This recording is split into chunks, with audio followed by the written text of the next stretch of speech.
Good afternoon, and welcome to today's remote New York City Council hearing of the Committee on Technology. At this time, would all panelists please turn on their video? To minimize disruption, please place electronic devices on vibrate or to silent mode. If you wish to submit testimony, you may do so at testimony@council.nyc.gov.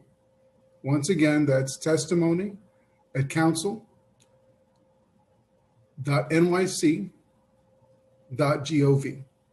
Thank you for your cooperation. Mr. Chair, we are ready to begin. Thank you. Good afternoon. I am Councilmember Holden, Chair of the Committee on Technology, and I want to welcome everyone to our hearing. Today, we will focus on the ethical implications of using artificial intelligence, or AI, and automated decision systems, or ADS, and how to best use such systems to promote fairness, transparency, and expand opportunity. The committee will also hear intro number 1894 in relation to the sale of automated employment decision tools. The committee expects to receive testimony from Jeff Thamidi-Kazem, sorry, Jeff, Director of the Mayor's Office of Operations, Brittany Saunders, Deputy Commissioner of the New York City Human Rights Commission, John Paul Farmer, Chief Technology Officer of the City of New York, as well as advocates, academia, industries, and other interested members of the public.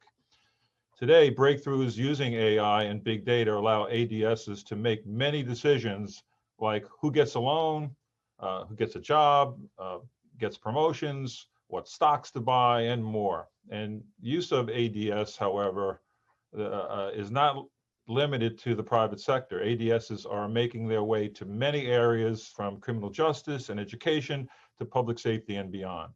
For instance, city agencies use algorithm to assist officials in predicting where crimes may occur, placing students in public schools, and scheduling building inspections and other operations. The New York City Administration of Children's Services has been using a software that helps strengthen investigations of possible child abuse and neglect by automatically identifying and flagging high-risk cases that need additional review by managerial staff. The New York City Department of Education has been using a school assignment algorithm to assign students to schools. The New York City Fire Department has been using the risk-based inspection system, an Oracle-based program with data mining capabilities to better anticipate where fires may occur by organizing data from 5 city agencies. And the New York City Department of Housing, Preservation, and Development has an initiative to use specific predictive analytics to identify at-risk buildings that endanger the health and safety of residents. So, terms such as machine learning algorithms and big data are often associated with fair, calculated, and unbiased decision making. However, we are continually learning from research and lawsuits that this notion often does not hold, and that algorithm decisions can, at times, produce biased and discriminatory outcomes. This is especially worrisome when considering how AI and ADSs are rapidly expanding in our society. For instance, in 2017, a Career Builder survey found that 55% of US human resources managers said artificial intelligence would be a regular part of their work within the next 5 years. Now, just 3 years later, with more employees working remotely during this COVID-19 pandemic, the use of automated decision hiring tools is more pronounced than ever. Platforms like Zoom and Microsoft Teams are used for conducting virtual job interviews, as we know. Employers are using these AI technologies to scan resumes for keywords, assess candidates' public profiles for indicators of certain personality traits, and scan video interviews to evaluate the candidate's behavior and mannerisms.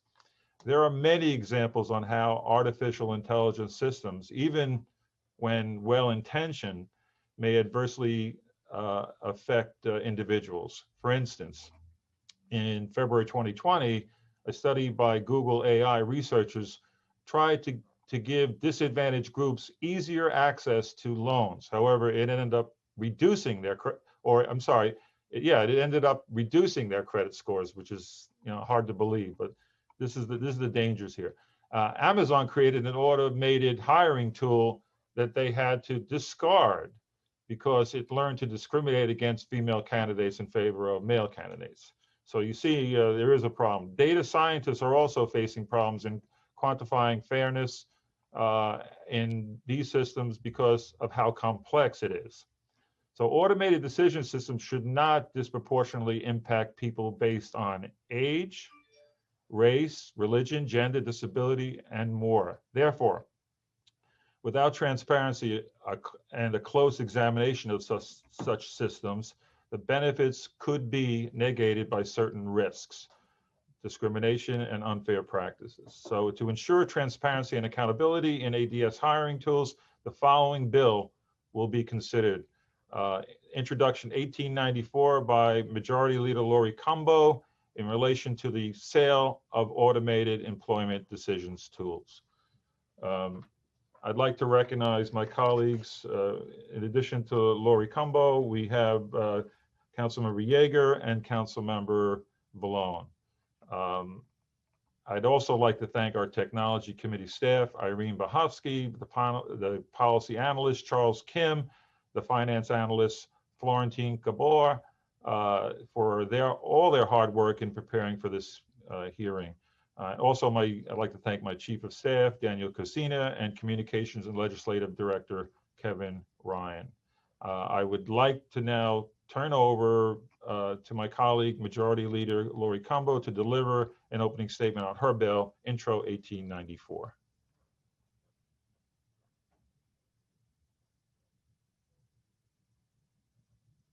Sergeant, can we unmute her? Laura, can we get? All right. Thank you so much. Thank you, Chair Holden, so much for holding this hearing today and for all of the interested parties who have come forth to testify, and to our legislative division for their continued collaboration with my entire team. According to research conducted by the Oracle Corporation in coordination with the HR Research Institute, 10% of all organizations have already integrated some form of artificial intelligence into their human resources department, with another 36% planning to incorporate within the next couple of years. This is a trend that is happening that we need to be aware of, and we need to understand how it's impacting our workforce.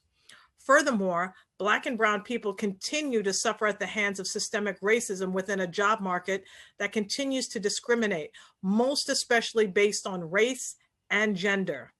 A study conducted by the Harvard Business Review between 1990 and 2017 found that on average, white applicants receive 36% more callbacks than Black applicants and 24% more callbacks than Latino applicants with identical resumes.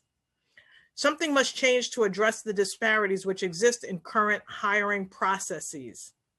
As legislators in a city home to some of the world's largest corporations, we must intervene and prevent unjust hiring practices that have left talented professionals at the mercy of a system that has been designed to perpetuate systems of inequality.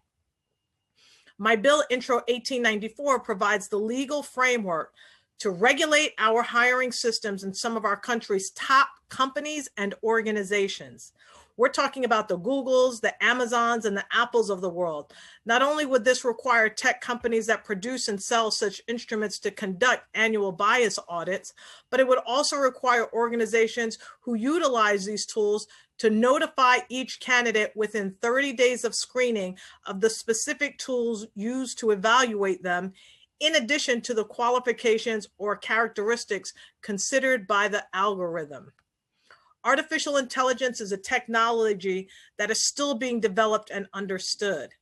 However, as technology continues to evolve, The government must rise to the occasion and produce legislation that protects our constituents' right to employment based on qualifications, not identity. This legislation is merely another opportunity for the council to explore how artificial intelligence will affect our lives. And again, I want to thank Council Member and Chair Holden for hosting this very important hearing today. It's really important that we address how artificial intelligence is going to be utilized to help and support and assist all people so that we can ensure that we have equality in all forms of our hiring practices. Thank you. Thank you, Majority Leader Cumbo. I will now turn it over to our moderator, Committee Counsel Irene Bahovsky, to go over some procedural items.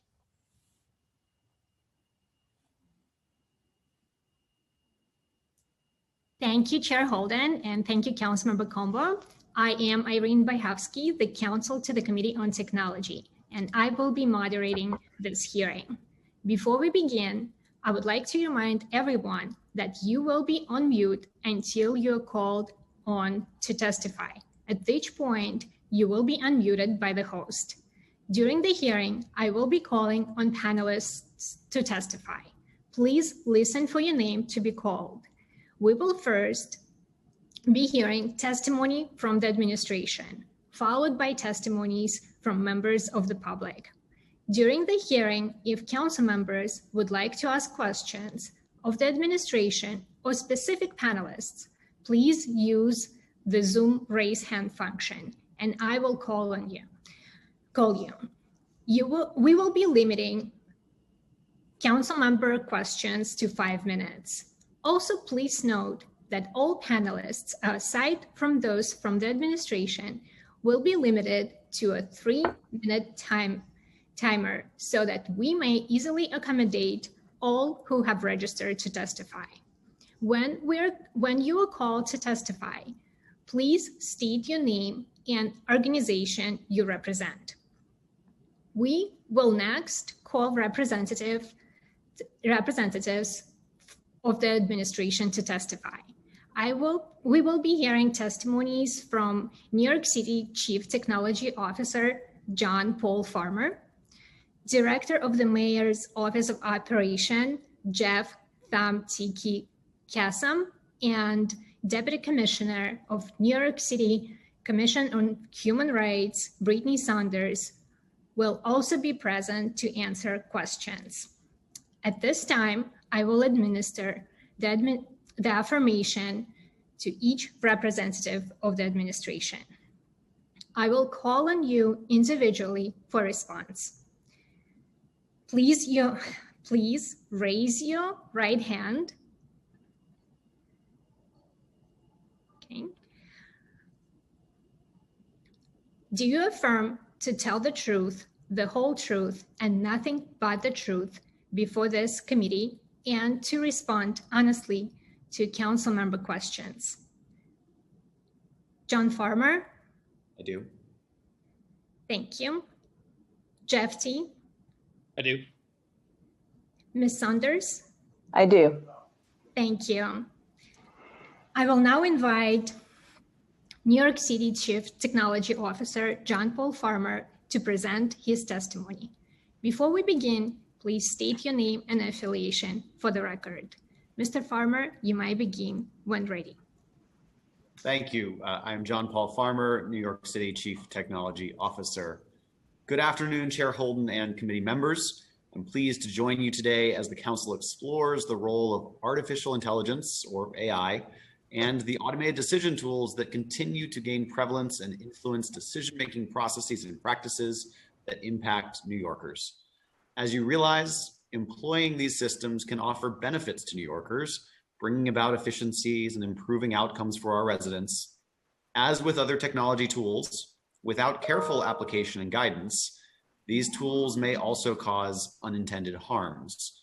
The city shares the Council's interest in preventing any harms that may result from application of these technology tools, and sees this as part of a multifaceted effort to advance the concept of digital rights for New Yorkers, building on existing human rights and privacy rights. Today, I'll share with you the technology context for the AI tools under discussion, update you on the status of the ethics conversations on these technologies, illustrate the city's efforts to prevent harms, including advancing the concept of digital rights and creating a framework for managing government use of algorithms. And I'll discuss future protections needed to balance the risks. Now, there are a number of overlapping terms that can sometimes create confusion, so permit me to clarify a few points. An algorithm is simply a step-by-step recipe for carrying out a task, like rotating a photograph 90 degrees or sorting a column in Excel. And the vast majority of algorithms are innocuous. An automated decision system, or an ADS, currently has no standard definition, but can be thought of as a computer program that takes input about a situation and then produces either a result, a recommendation, or a prediction to assist a human decision maker. These can be fully automated, or they can remain partially automated. An ADS uses algorithms, both simple and potentially complex, to make or assist decisions about potentially sensitive topics, which is one of the reasons why the city's task force focused on ADS in particular. The term of art the city uses to refer to it, quote unquote, an ADS is an algorithmic tool. And the city considers the term ADS and algorithmic tool to be interchangeable. Artificial intelligence and ADS are distinct but related topics. An ADS may or may not use AI-based algorithms. And there are uses of AI that are unrelated to ADS. I will now very briefly explain what AI is and some considerations to keep in mind. Artificial intelligence is a different way of writing computer programs, and it's often used in programs involving prediction. In traditional programs, traditional computer programming, the author has to provide an explicit recipe for how to carry out the task. AI, on the other hand, is example-driven. It's example-driven. Instead of writing an explicit set of rules, data is collected, sorted manually, and then mathematical methods are used to train the computer so that it can figure out rules by itself. For example, email spam filters are a good example of what can be considered AI due to the way they function, even though they have no general, quote unquote, intelligence.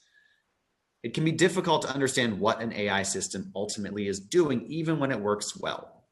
This is not unlike how some cooks, some chefs, might struggle to write down a precise recipe so that others can follow, because these chefs have learned how to create their dish by trial and error and experience. AI systems have been in use in virtually every field and aspect of society for a while. From consumer financial services to healthcare to housing to transportation and more. Regardless of type, all systems have some error rate, any system, whether machine or human, as they are approximate methods. This is not unlike the errors and assumptions that people might make. So whether it's a machine or a person, there are errors in systems. With technology, however, we need to apply different methods to identify and address these errors. In addressing problematic results for decisions where technology is used, it's extremely important to take into account the specific application of a technology. Technology itself is not inherently biased. However, the ways in which systems are used or how results are interpreted can produce biased outcomes.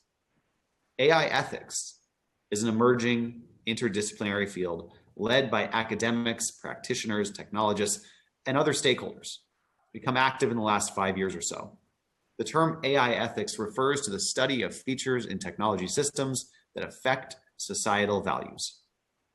Principles considered in the field of AI ethics are fairness and non-discrimination, accountability, transparency, privacy, and accuracy. In real-world systems, these principles are often in tension with each other, and the importance of the human input into technology becomes critical. For instance, it may be necessary to use sensitive demographic attributes, which could make the system less privacy preserving. But they might be necessary in order to make a system fairer. Depending upon the human input of the amount and type of information used in the system, results may be more or less fair. The city is actively engaging with the AI ethics community to learn and gain feedback on how cities can benefit from this important area of work.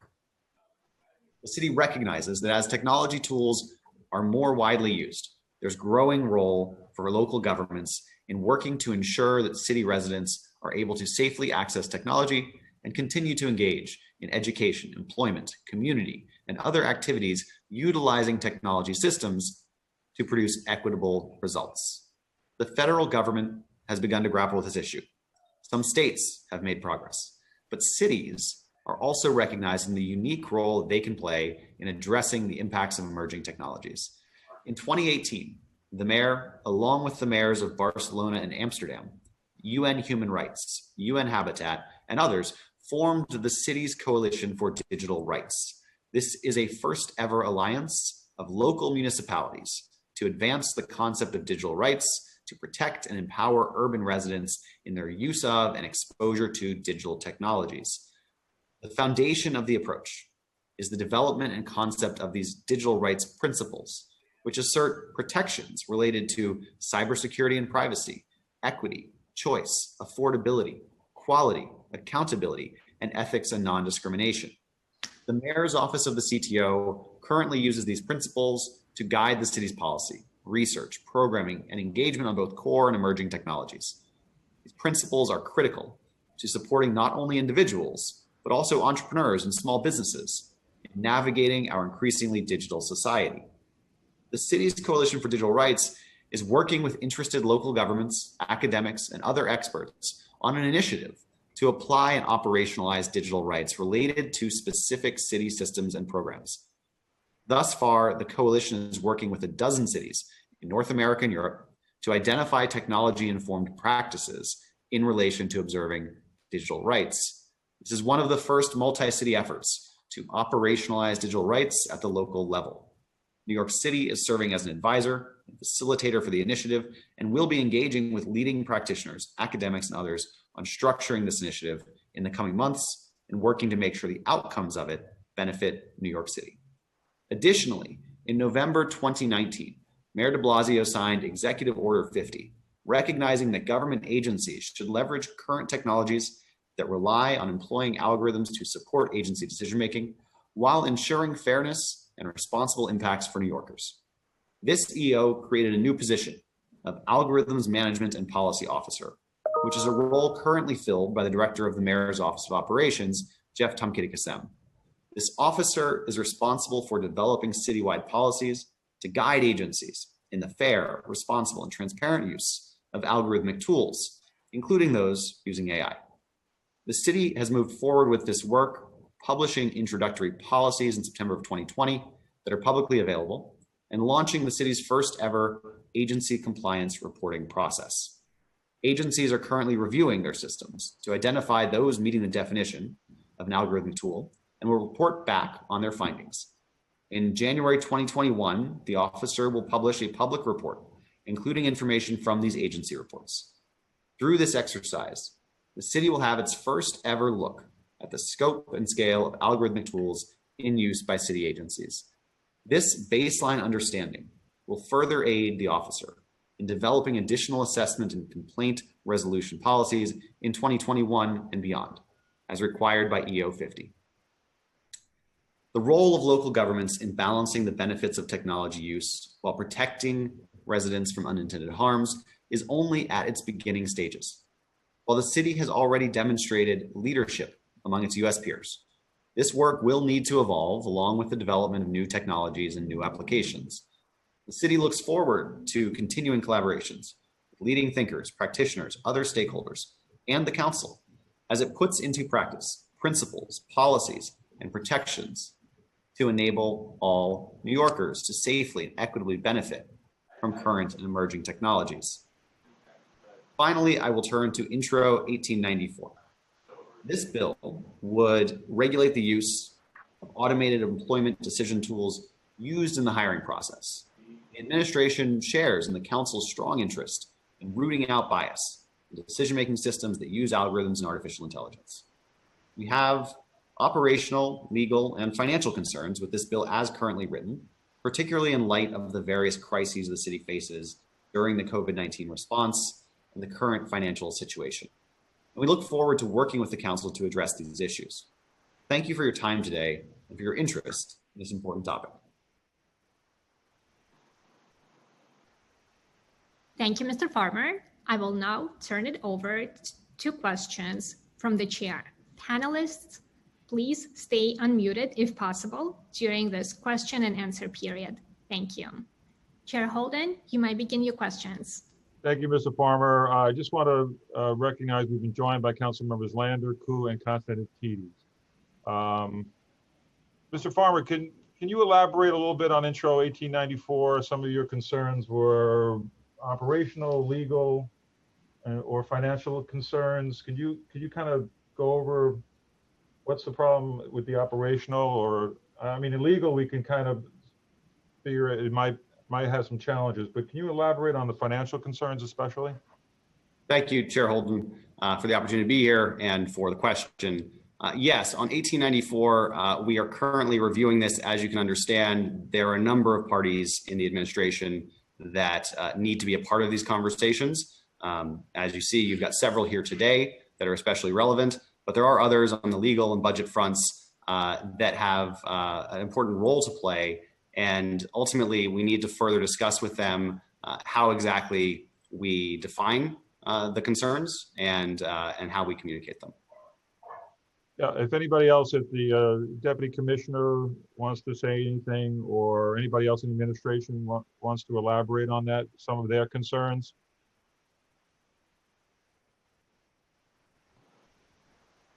I mean, I'll just say, first of all, hi, everyone. Thank you for having me today. Thank you, Chair Holden, for having me. And thank you, Majority Leader Cumbo, for also having me here today. You know, our role within the legislation is fairly limited, meaning that I think the legislation notes that the commission, you know, may consider promulgating rules in this space. But, you know, it was important to us to be here today to just, you know, share one, our, you know, deep commitment to rooting out discrimination wherever it occurs, and two, our, you know, appreciation for this issue. But I don't know that I have a ton beyond that to share in response to this question. But you do support the spirit of the bill. Yeah. The details we can work out, right? Well, so I'd say, you know, obviously as the agency that's charged with, you know, enforcing and educating New Yorkers about their protections against discrimination, and also as an agency that's been kind of educating itself about these issues, you know, for some time now, and had the honor of serving with Jeff and others on the ADS task force. These are issues that we care quite a bit about. So certainly happy to be engaging with the council around these questions.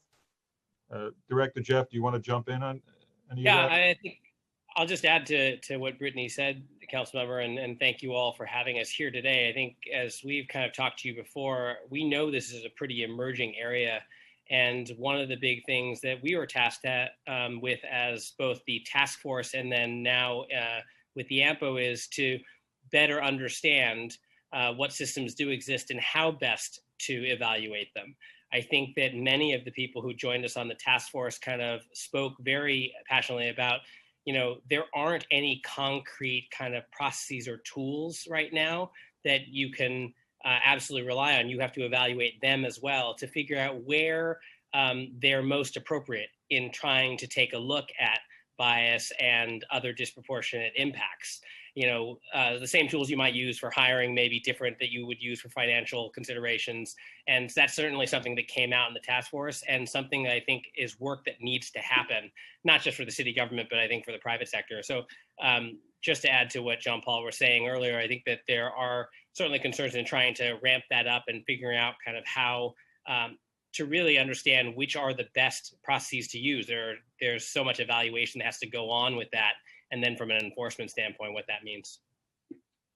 But maybe John Paul Farmer, wouldn't this, I mean, I'm just puzzled at the financial concerns, because wouldn't this bill kind of add revenue to the city, or, you know, so why the financial concerns? Can you elaborate on that? So I think the financial concerns that I can elaborate on are the ones that we're all very much aware of, just the general status in the city, the challenges to our budget right now. In terms of the specifics, I think we want to consult with our colleagues who are focused on that professionally at OMB. But the general feedback is just that it's very hard time for us to build new mechanisms as opposed to using the mechanisms that are already in place.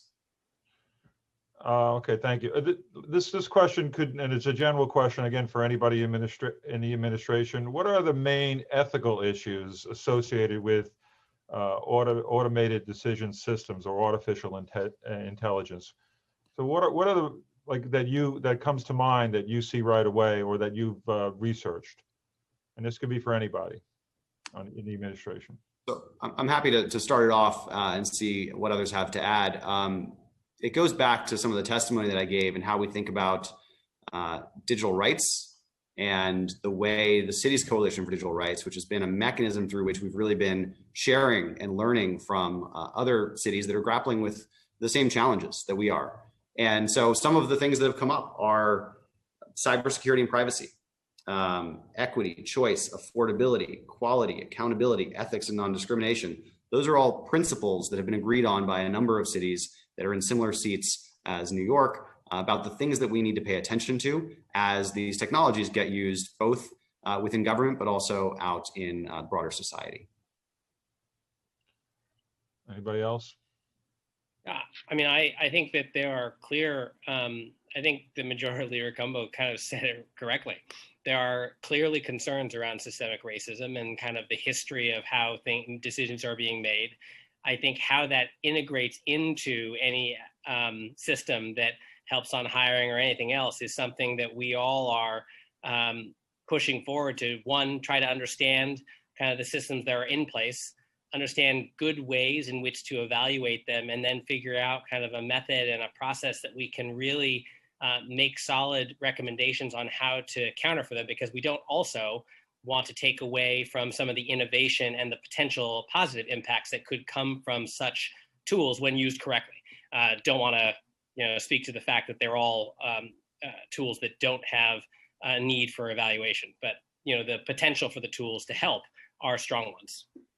Yeah, and if I can add to what Jeff just said, the context matters so much. And that's why we're doing the work that we're doing to understand how these tools are being used today, how they might be used in the future, and in which context. So AI, for instance, that's used to optimize the battery life of your iPhone does not have nearly the consequential questions associated with it as something like employment or who gets a loan or ultimately what kinds of policing decisions are made. All of that is much more consequential than, say, your battery life or how a data center gets managed by a large tech company. All of those are using AI today. And it's important that we recognize the innocuous uses, the beneficial uses, and then that we create the appropriate protections to ensure that New Yorkers have these digital rights that I've referred to.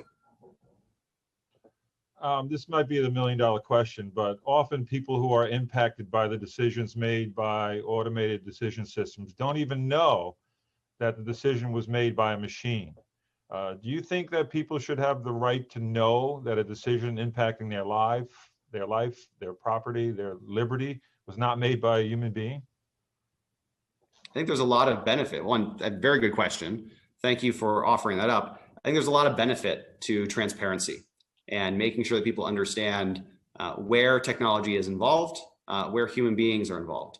And I think that can be an important part of the process by which the city gives people a voice in how technology gets used in society and in how they might lodge a complaint, for example, with CCHR or others. In addition to transparency, we also need accountability.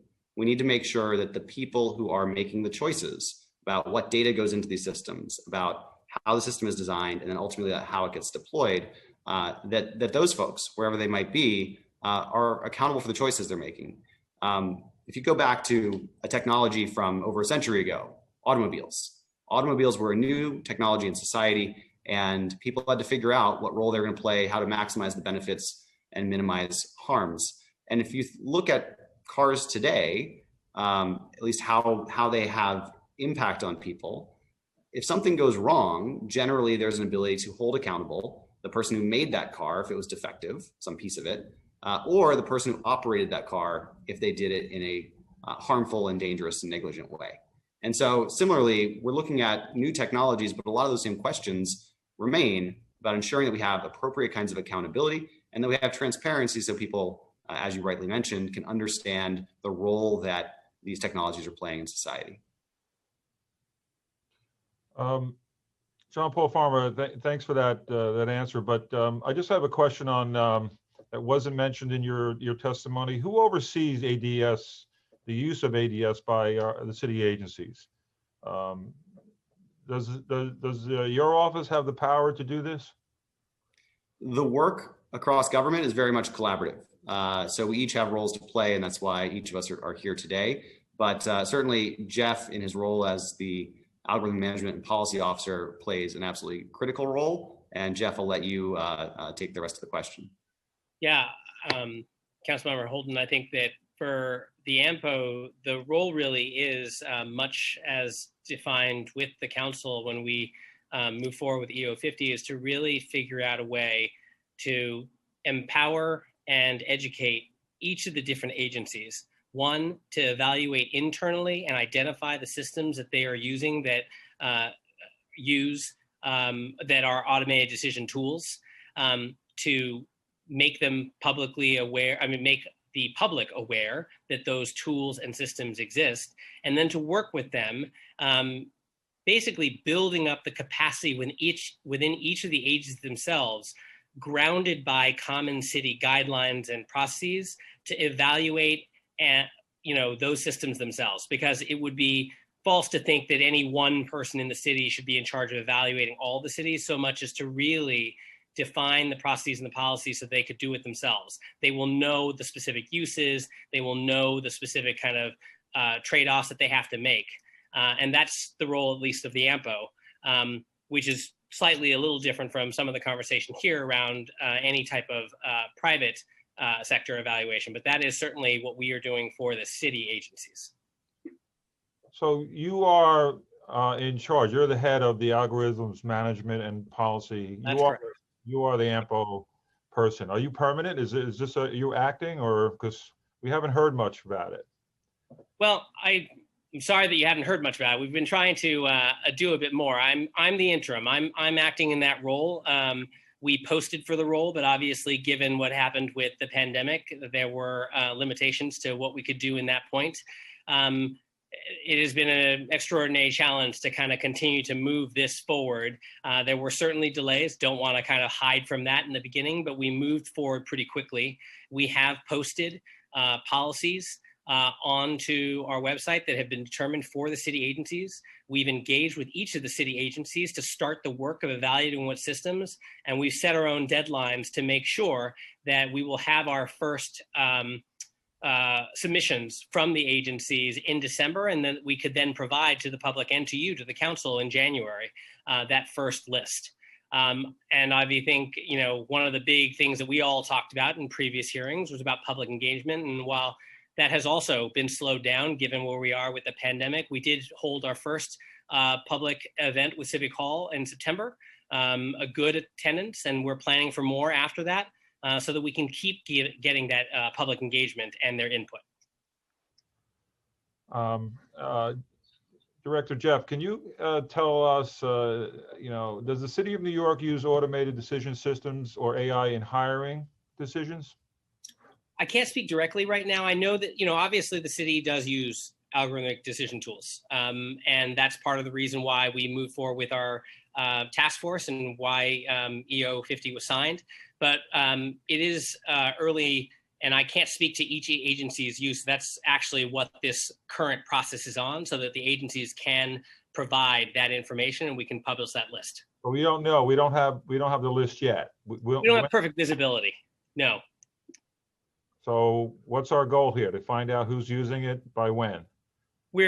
By January, we'll have a initial list from the agencies on the different tools they're using. They're not necessarily just on hiring tools. It's automated decision tools that the agencies are using.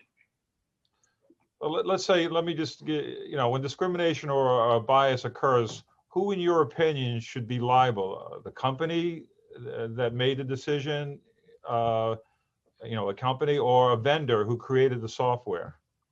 I certainly think it depends. I might turn it over to Deputy Commissioner Saunders to kind of help out in terms of what the avenues are to kind of register those concerns. But I certainly think that it isn't a single answer for that.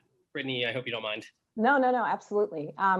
So I think one of the things that it makes sense for me to state here is that, the city human rights law, which of course provides protection in employment as well as other areas of jurisdiction like housing and public accommodations, prohibits against discrimination in employment, right? And so that applies whether or not someone is sitting in front of a stack of paper resumes and going through them and extrapolating things about people's identities and then discriminating on that basis, or whether they're using some sort of sophisticated algorithmic tool to screen applicants and then to decide who they're going to extend an offer to interview or an offer of employment to on that basis. So the city human rights law does provide some protection against discrimination in this space. And if those cases were to come before our law enforcement bureau, they would be investigated and hopefully resolved through negotiation or through litigation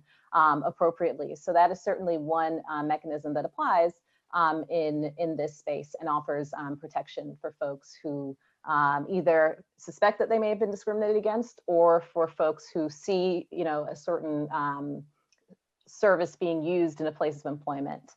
And yeah, so that is one of the existing mechanisms. I don't want to force this issue, Deputy Commissioner, but what issues do you see that are related to the enforcement of 1894? Do you see any issues? I know I asked kind of a similar question. I know you said you couldn't, but did you look at that? Did you look at the bill and possible? I did look at the bill, and I think specifically kind of starting with our part, the thing that's specified about the City Commission on Human Rights in the bill is that we may promulgate rules as necessary to kind of dig into or elaborate on what discrimination in this space looks like, and I think that's something that we are certainly excited to consider.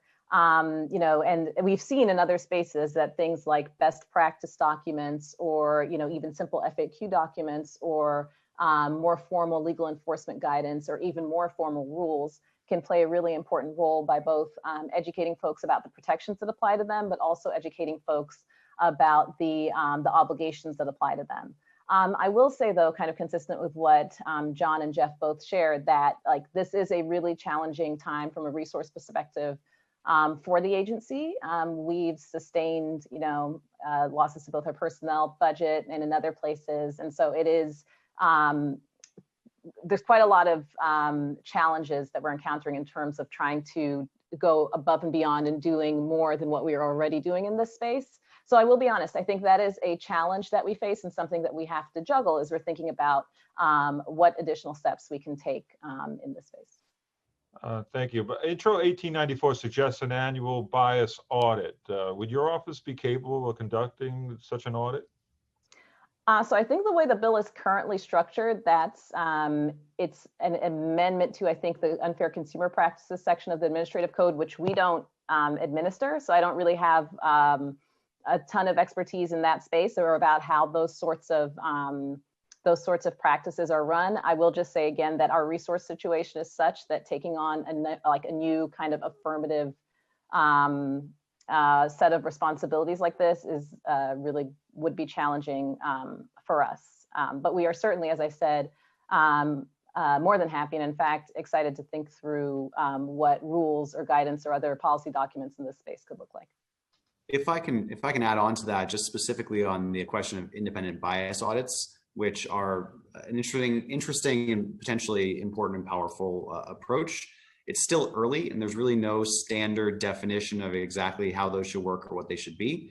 And so some of the work that we're doing right now through the city's Coalition for Digital Rights and the initiatives associated with that could give us more clarity on that and give us more of an ability to understand what that should look like in the future. And if we were to be trying to implement something like that now, we have both the resourcing questions that Brittany brought up, but also the questions around just a little bit of a lack of clarity, and models haven't necessarily been proven out yet. And just to make sure everyone is on the same page here, this is going to be very different from, say, a tax audit. It's going to be a very different kind of process, and that's why it's still working itself out. I'd like to ask Director Jeff this question. How many staff members work under AMPO?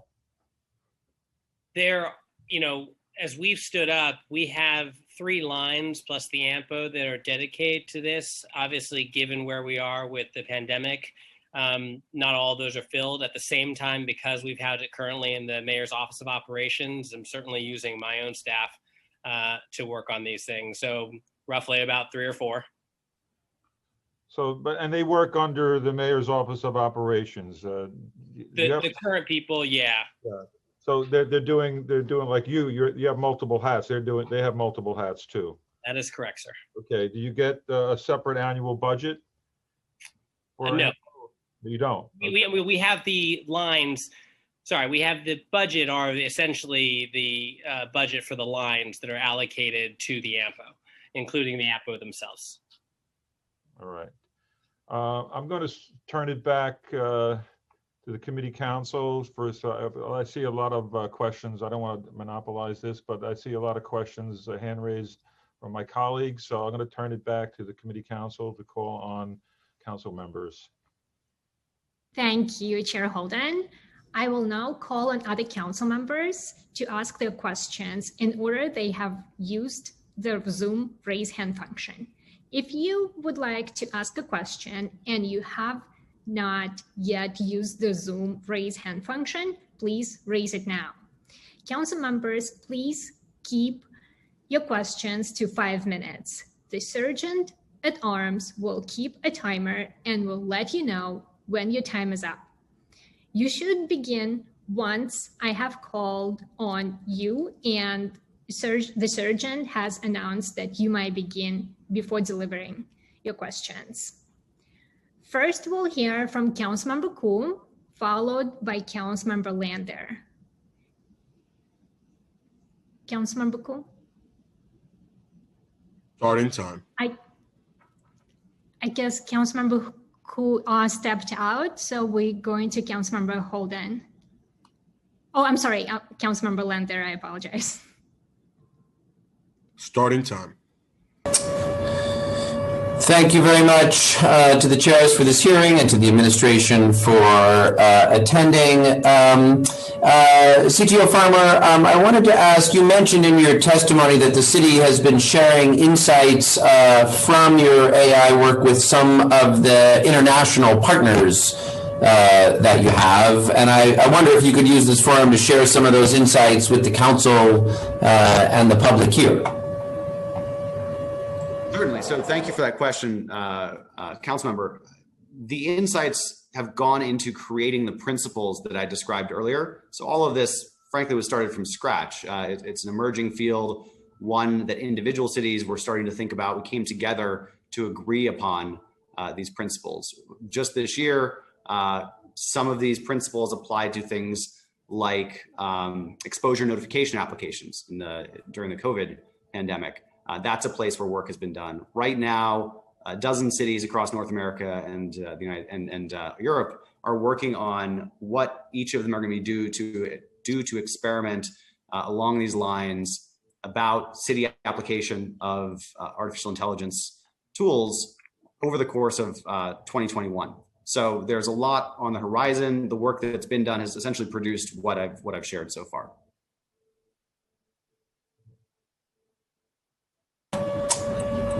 Thank you. I guess I'll combine that with my next question, because maybe this is, I guess I'm curious, if there was sort of work product along the way, if those insights were gleaned from data before they became the principles, and if those were shared with partners, if we in the council might see it. And I mean, I guess maybe one place to do that would be in the report here As I understand it, that's due on December 1st on the work the administration is doing here, and I wonder if we're on track to meet that deadline, what we can expect to see in it, and I guess if that date's not going to be met, given the dynamics of COVID and resources, when we could expect to see it.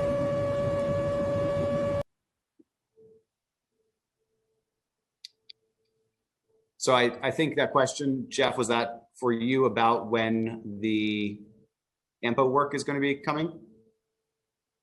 So I'm not sure if that's what you were referencing, council member, but I think that our submissions are due from the agencies on systems that they've evaluated in December, but actually our public report is in January. I'm sorry, I really apologize. I was having a little trouble with my sound. Can you just give, that's on me, but can you say that again? I just said, I don't know actually if this is what you were referencing, but for the AMPO at least, we have submissions due from the city agencies in December, but actually our public report is not until January, and we are on track to that. Okay. All right, but then I guess that sounds like that isn't quite the same thing, CTO Farmer, as what you were talking about. So I just wonder, maybe I'll ask the question separately, whether it's possible that some of the, the work product, the material that you've been sharing in those international exchanges is material that could be made available to the council or to the public. Look, I think this is, as you tried to demystify at the top of your, in your presentation to us, this is something that it provokes a lot of anxiety. It's not easy for people to understand what's going on. And I think the more transparent information we can provide and show, here's what we gathered, here's how we got to those principles, here's the steps we're taking, could help a lot in helping us, just have confidence in what's taking place. That's helpful. Thank you for the clarification. So number one, yes, we're happy to share with you and the council some of the documents and put that in order so that it makes more sense than it might have randomly thrown at you. In terms of public reporting, that's something that we are considering for 2021 and hope to have the ability to do. Can you just maybe say a word of what sort of public reporting you're considering? So that partially depends on the outcome of these dozen initiatives at the local level around the world. We are trying to get some more clarity on where the biggest challenges are and maybe where some things aren't as tricky as folks might currently think. So this is a broad set. The digital rights principles are very broad. So some focus on AI, some focus on what happens when people can't be connected to broadband. But ultimately, these are all related. And the role that technology plays in people's lives, whether it's the harms from AI or whether it's the lack of broadband, they're all related. And so that's what we're looking at. What we're trying to do is gather the information essentially in the first quarter, perhaps first quarter, second quarter of 2021, so that we can then have a better understanding about what might be made public. Thank you. You're welcome. And we'll follow up with some documentation so you can get a peek into what some of the work has produced so far.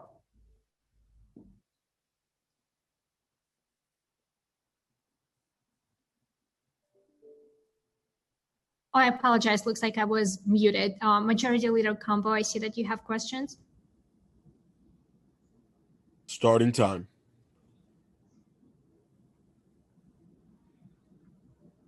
You hear me? Hello? Hi. Hi, how are you? Can you hear me? Yes. Yeah. Thank you so much.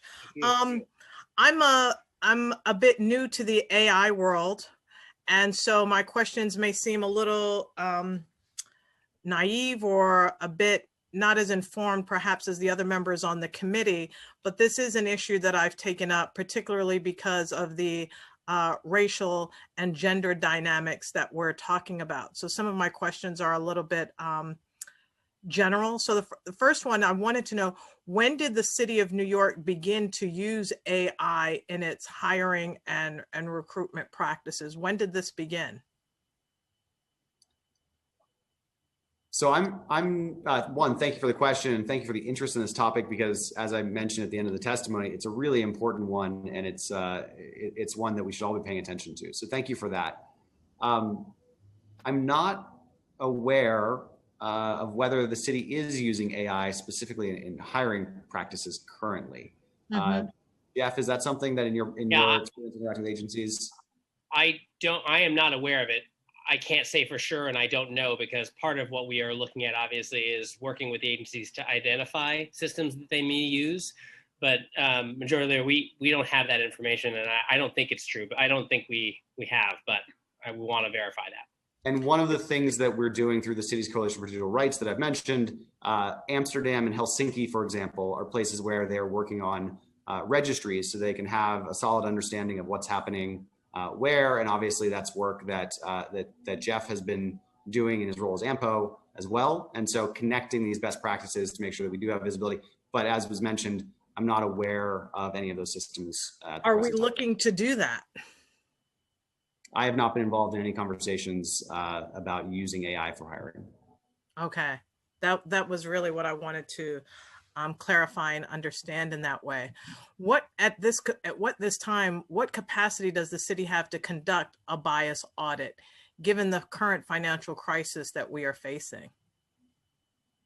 So I think the question of auditing AI systems comes back to the fact that interrogation of them can be tough, because we don't have a specific step-by-step menu of every action that the system took. It's really based in many cases on the data that comes in and the data sets that are used. That's one place to start, is looking at the data that's used. Is that data lacking? Is that data in some way biased toward one group or another?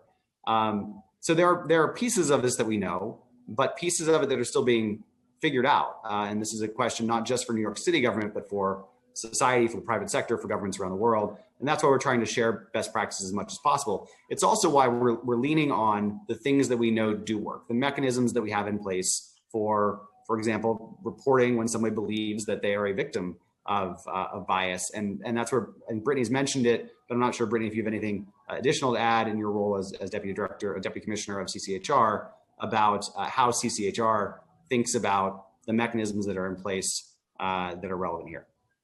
Can you talk to me a little bit about, just because time is limited, I want to know, through AI, as best as you understand it, is the bias that we're seeing, how is it created in a way you would think in the AI world, the bias of race and gender would be removed? How is race and gender still a part of even the technology and computer world, even though I recognize that a human is creating it?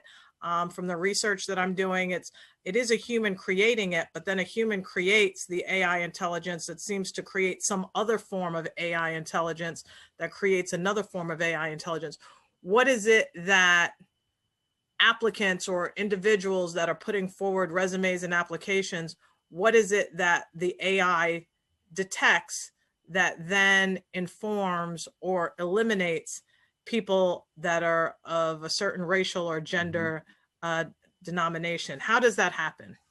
Yeah, it's unfortunately the legacy of what society has had in the past, what human beings have done, because human beings are at the root of this. They design the systems, they produce the data.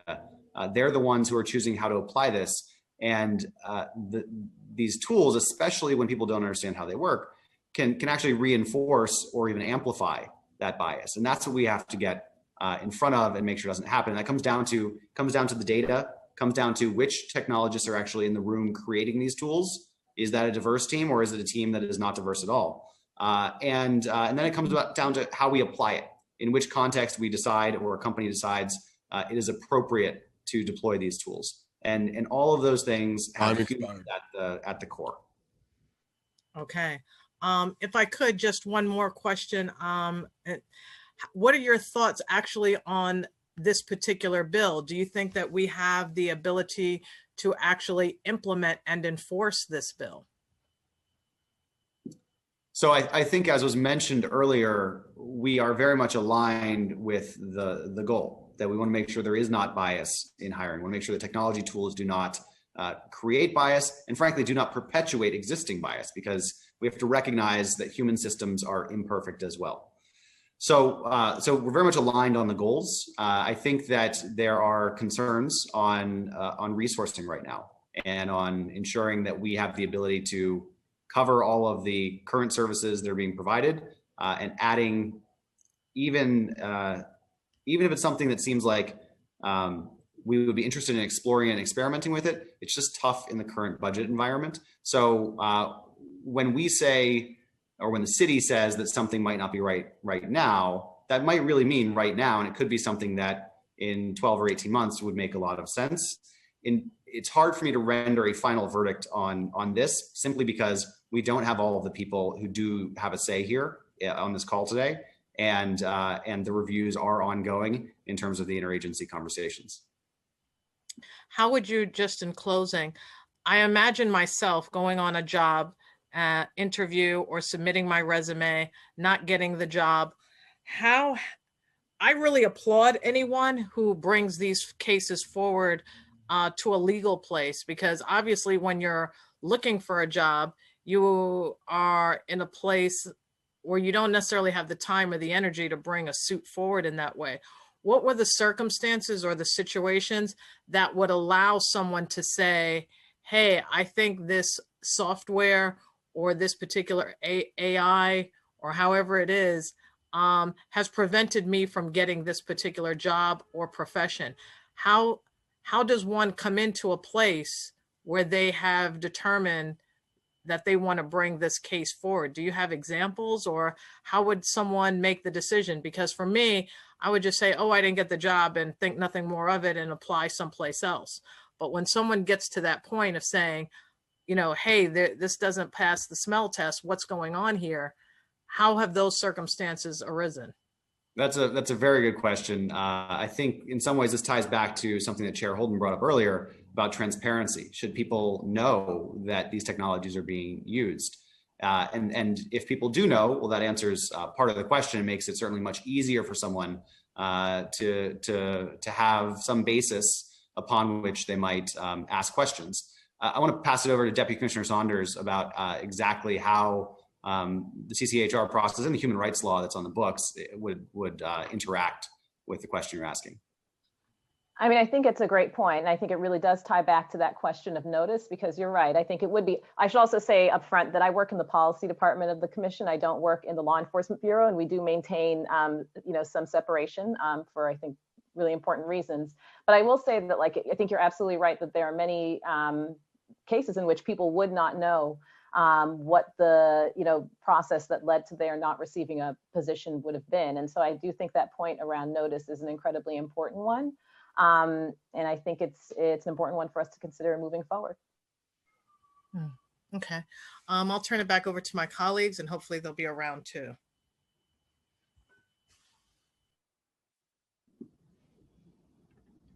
Thank you. Council members? Council? I don't see anyone else having questions. Councilmember Holden, do you have any final questions? Yes, I do. I just want to say people do have the right to know what AI or ADS is it being used in the hiring practice. They have the perfect right to know, and the city should, let us know right away, because if this is going to go on and there's no way to track discrimination. So we must have this, and this has to be done yesterday. So we shouldn't have to wait until we don't even know who's using it. It's still, we don't even know who's using it. I don't think anybody knows who's using, what agencies are using. So we need to move fast on this. And this is not a budgetary problem.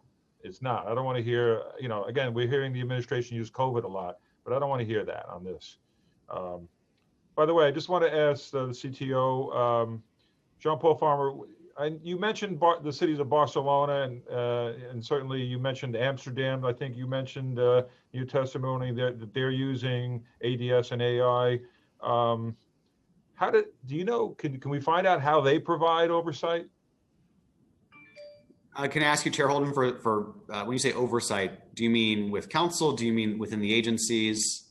Just generally, like we're talking about who's controlling this. There's got to be some oversight on the use of ADS and AI in hiring practices, let's say. Did you find any information on those cities on how they're conducting it?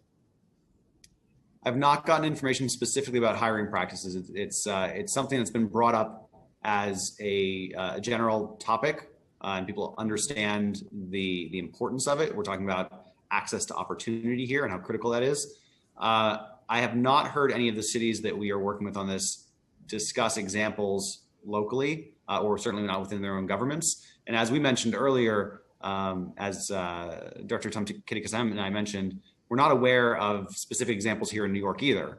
The process is going on to learn more, both about what's happening across society, because I think it's more likely at this point, and this is just kind of I don't have hard data on this, but it seems more likely that uses are happening in the private sector that we would like to learn about, as opposed to in agencies. But either way, we want to make sure we get a better understanding. That's what some of these registries that I mentioned are really about. It's getting a more of a baseline understanding to ensure that we understand where we're starting from, where we're going. And then as new technologies get incorporated into the day-to-day business, part of that being hiring, that we ensure that there's visibility on the part of city governments. We understand that, but also hopefully guidance and best practices that we can promulgate and that we can encourage people, at least encourage people to do things according to best practices. And because this is such an evolving, fast-moving space, we could very well have much stronger and more solid best practices 6 or 12 months from now than we have today. Okay, so we do have the talent to do this currently, right, Jeff? We have it with you. Obviously, you wear many hats, but we can do this. I want to caution on one thing particularly, just because I think that this is something that came up in our conversations with a lot of the panelists who are actually on this call, who are either advisory committee or on the task force. The idea of actually evaluating for bias is not a streamlined set thing. There isn't a common tool or process that everyone has agreed to, and even those things that people may use we've found kind of problems with. So it's not the lack of talent or the lack of commitment in trying to get this done. I just want to be very open about the fact that the idea of taking a look, particularly on the private sector, using so many different things, that's a lot, and there's not a lot of consistency yet on the right type of processes or tools that you would use to evaluate that bias. Does that make, I don't want to, I'm not trying to help the question. I wanted to be clear about it, that's all. It makes sense, and obviously the private sector is one thing, and that is a little bit more complicated, but the city, I'm talking about the city hiring practices that you are using it, we need to a lot of transparency. Yeah, if they're using it, we're going to identify, and then we'll take a look at those. Yeah, especially if it's in the public, city sector. That's different. All right.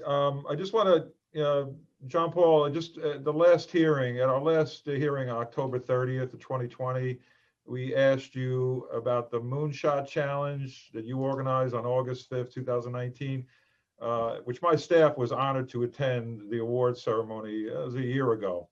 And again, the award was a nominal amount of $10,000 for the first 3 nominees. Your office affirmed under oath that at that hearing that the award was paid. However, the winners just informed us that they have not yet received the money.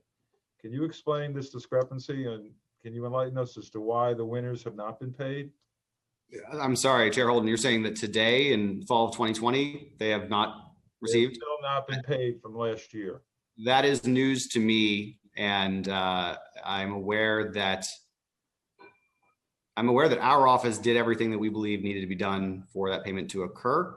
I will take that as a to-do today to go find out why that's being reported to your team. Yeah, because they weren't getting a lot of money, and they did a lot of work. Mm-hmm. So we think the it was a great event, right? The awards for open innovation challenges are important. They recognize the work that people have put in and the benefit that people are creating in pushing the boundaries. So we will absolutely look into that. I just want to ask Irene Bohofsky, are there any other council members that have their hand raised? I don't see that. I do not see any other council members wishing I believe to. the majority leader has her hand up on camera. Okay. The old fashioned way. All right, let's go ahead, majority leader. I'm trying my best. Sometimes you have to go to the old school way. So do we have any idea at this point how much those type of audits would cost? And if the commission is not in a position to do it, who are we thinking, which agency would be able to do it?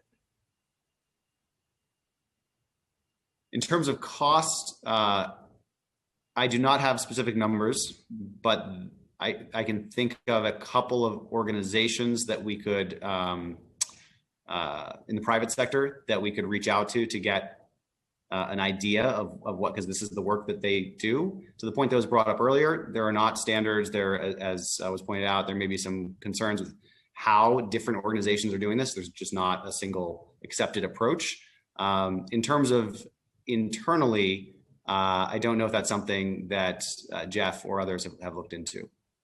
Are there ranking systems in terms of ranking AI systems that produce the most women candidates, that produce the most people of color, that have, I guess, beat the system or beat the machine in terms of being able to say, you know, this particular system has gotten it right with a rating of X, Y, and Z, A, B, C, D, or something of that sort? Is there a way to, is there a formal way that on the back end side of this AI, we've been able to see who's getting a job, women, men, people of color, LGBTQ, like however people are identifying? Is there a way on the back end that we're able to see which AI technology is doing it the best? We very much wish it were that easy. Unfortunately, the challenge here is that because it's not just the system itself, it's the system, the data inputs that go into it, as well as the context in which it's being deployed for what purpose. It just isn't that direct. And so while you can measure and compare with certain data in a certain context, which set of algorithms, which AI system is the most accurate, that could be something that you measure for. But that might be different from which one is fastest, or which one is, what's another example, most accountable, which one has the most transparency. And so you really have to choose which of the levers or the aspects of this to optimize for. And even then, you're still looking at that in a very specific context. And so it's at this point not possible to simply look at all the options on the shelf and say, well, that one's the best all the time. We really do need to look at each one in context and with the data being a part of that. For me, who is still having trouble unmuting myself on Zoom, I feel that if I could think of that concept, it should be easy to actually do, in the sense of all the things that AI is able to evaluate and people are able to evaluate. It would seem that being able to evaluate who's actually getting hired would probably, to me, be the simplest of things that could come out of this. And probably it would seem that that should be the ideal goal that it was even created, in terms of who can build the better mousetrap. But I mean, I would imagine in this sense, it's probably because people don't want a better mousetrap and they want to continue to uphold the same systems that have kept certain people out. They would want to continue doing that.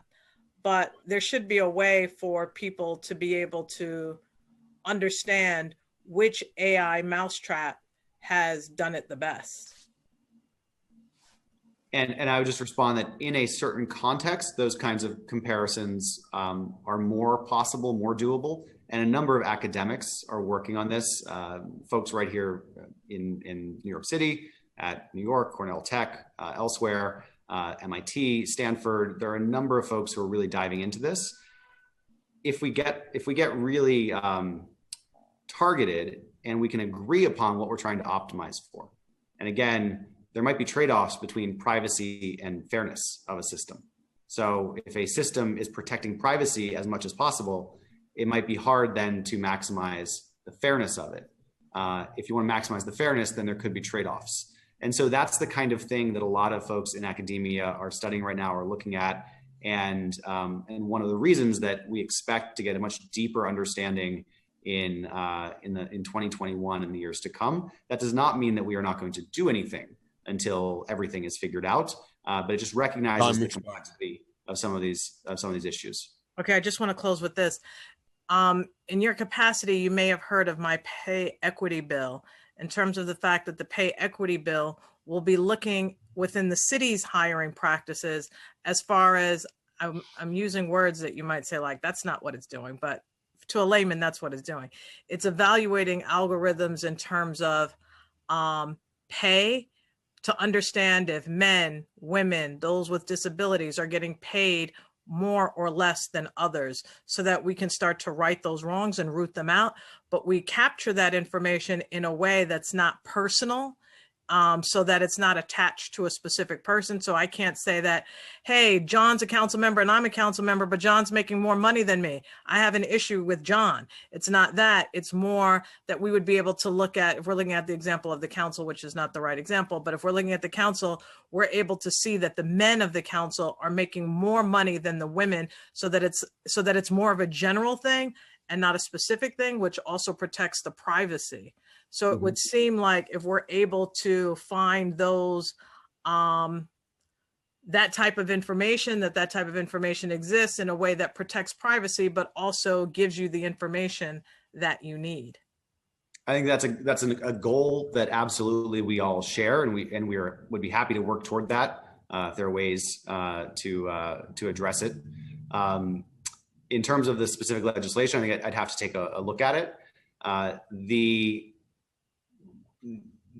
think you'll hear from others today about some of the complexity associated with these AI systems, and why, just going back to a point I've revisited, the context is so important, because in some contexts there is very little risk and a lot of benefit.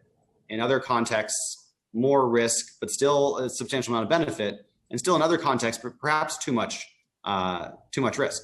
And so that's why the context matters so much, and it's so important that we have conversations like the one that we're having today, and that we make sure that every sector of society has a part in this, because ultimately this technology is affecting every sector of society, and in the years to come is likely to do so even more. Thank you. Thanks so much. Thank you, Majority Leader. I have a couple of questions, and then I think we can turn it over to the next panel. But I want to just throw this to Deputy Commissioner Saunders. What role does the Department of Consumer and Worker Protection, formerly known as Consumer Affairs, play in the enforcement of this bill? I mean, I think the bill is structured as an amendment to a portion of the administrative code that they administer. But beyond that, I don't know. I can't really speak for them. Perhaps we'll get them on the next. I have a number of things to talk to the commissioner about in enforcement of COVID-related things too with small businesses, but that's another subject. One more question. I don't want to let Jeff, the director Jeff, tee off so easily. And this should be something I think that should be done. But we have such a great talent in technology in New York City, as you know. Yeah. We have a lot of great companies and not-for-profits even. Are we tapping into the not-for-profits such as Beta NYC or Tech NYC for some ideas or feedback on what could be done with this? Yeah, I mean, I think that we're trying to be pretty broad in who we reach out to. We've got an advisory committee that we're forming, several with from the council kind of appointing people, and we are nominating people. We've continued to move forward with public engagement panels and functions so we can get that information. And obviously, you know, a lot of the people who are working on this, we informally talk all the time, trying to get as much information as we can to kind of move this forward. And then further, I know we work with EDC and several of the organizations as well to kind of reach out to other private and nonprofit organizations to get ideas around this, sometimes very narrowly and sometimes very broadly. And I know that, you know, I know you don't like the excuse, and it's not trying to be an excuse, but obviously COVID has had to kind of rearrange how we reach out to some of the people and then kind of what functions we have. But, you know, you have my commitment that we're going to continue to push on those public engagements. Well, let's do some kind of Zoom call with some of these not-for-profits as a roundtable on, you know, again, on Zoom. And COVID shouldn't affect this. That's We're fine. doing this hearing without contact, so we can do the same thing as Sure. a fact-finding mission. Maybe we can send Jean-Paul Farmer to Europe to discuss with Barcelona and Amsterdam on a fact-finding mission, or maybe you can go, but we need some information. And we need some best practices, obviously. But thank you all for your wonderful testimony. And I just hope that the administration, or some people can stay. I know you're busy, but can stay and listen to the public testimony because they might have, again, some great ideas, and we should listen to them. But thank you all. And I want to turn it over to Irene for the next panel. But thank you all again. Thanks. Thank you all. Thank you, council members, every one of you. Thank you. Thank you. Thank you. Thank you. We will now turn to public testimony. I will be calling groups of panelists. Once your name is called to testify, our staff will unmute you and the Sergeant at Arms will set the timer and announce that you might begin. We ask each panelist to limit testimony to 3 minutes. Council members will have an opportunity to ask questions after each panel of witnesses. I would like now to welcome our first panelist to testify, Manhattan Borough President Gail Brewer. Ms. Brewer, Honorable Brewer, before you begin, please state your name and affiliation for the record.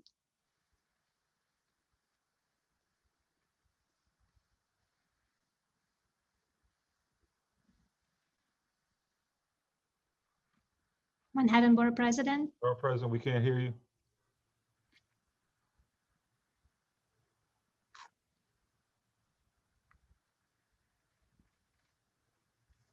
Still can't, the mic is not operational.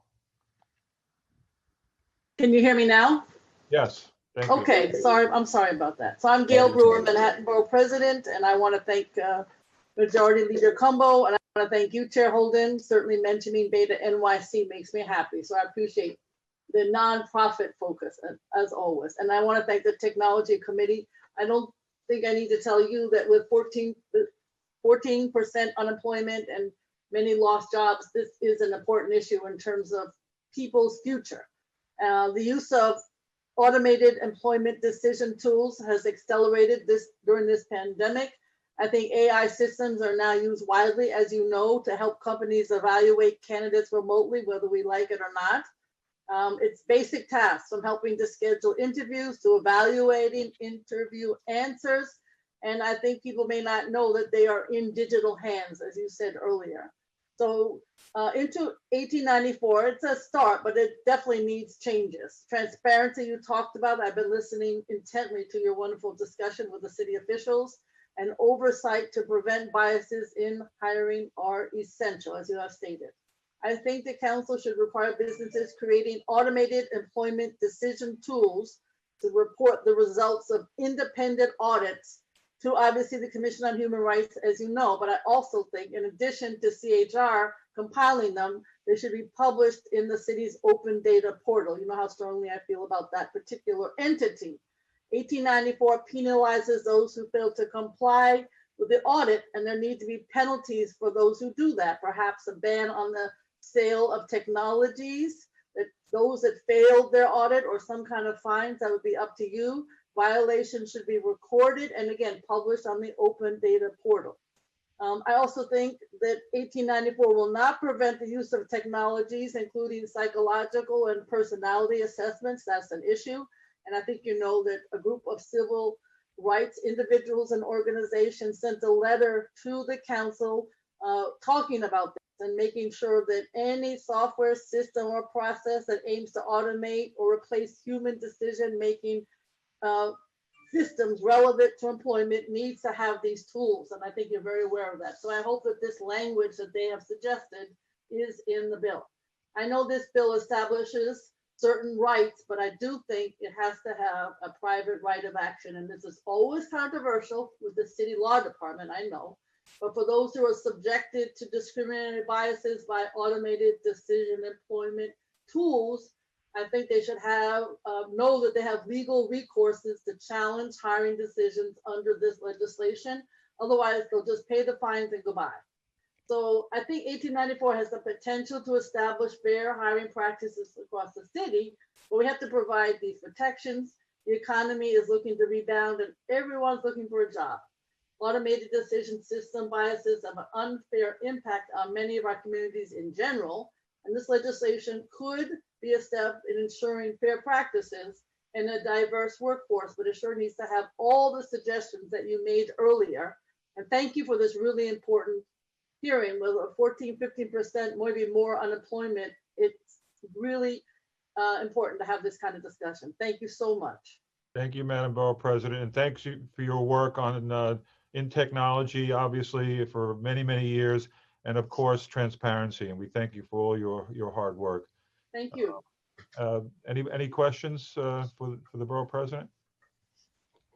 I do not see any questions. And because we do not have any more questions, I would like to thank you, Manhattan Borough President, for your testimony. And now I will be calling our next panel to testify. And our next panel will be Athena Karp, Frida Pauly, and Ruman Chaudhary. Ms. Athena Pauly, before you begin, please state your name and affiliation for the record, and you might begin when you're ready. Thank you so much for having me. Thank you so much for having me. Hope you can hear me. My name is Athena Karp. I am a New York City-based and headquartered small business owner, as well as a certified women's business enterprise. I started my technology company, HiredScore, 9 years ago to fight the inequality and inefficiencies of how candidates are treated, and on the other side, to help employers address these challenges. My team and I have spent the past decade addressing the problems that job seekers too often face and that employers deeply want to solve. If you ask yourself these short questions, have you ever applied to a job and heard nothing back? Have you seen coworkers get tapped for promotions when you were qualified but never considered? And have you ever looked at your office and team and felt it could and should be more diverse and inclusive? If like most New Yorkers, you answered yes, the good news is that every employer we work with also worries about how to solve these problems. They care about treating candidates with respect, if nothing else, because it impacts their businesses if candidates have a bad experience. They want to make sure candidates hear back in a reasonable time, even when the answer is no. They want promotions to be fair, if nothing else, because employee satisfaction depends on it.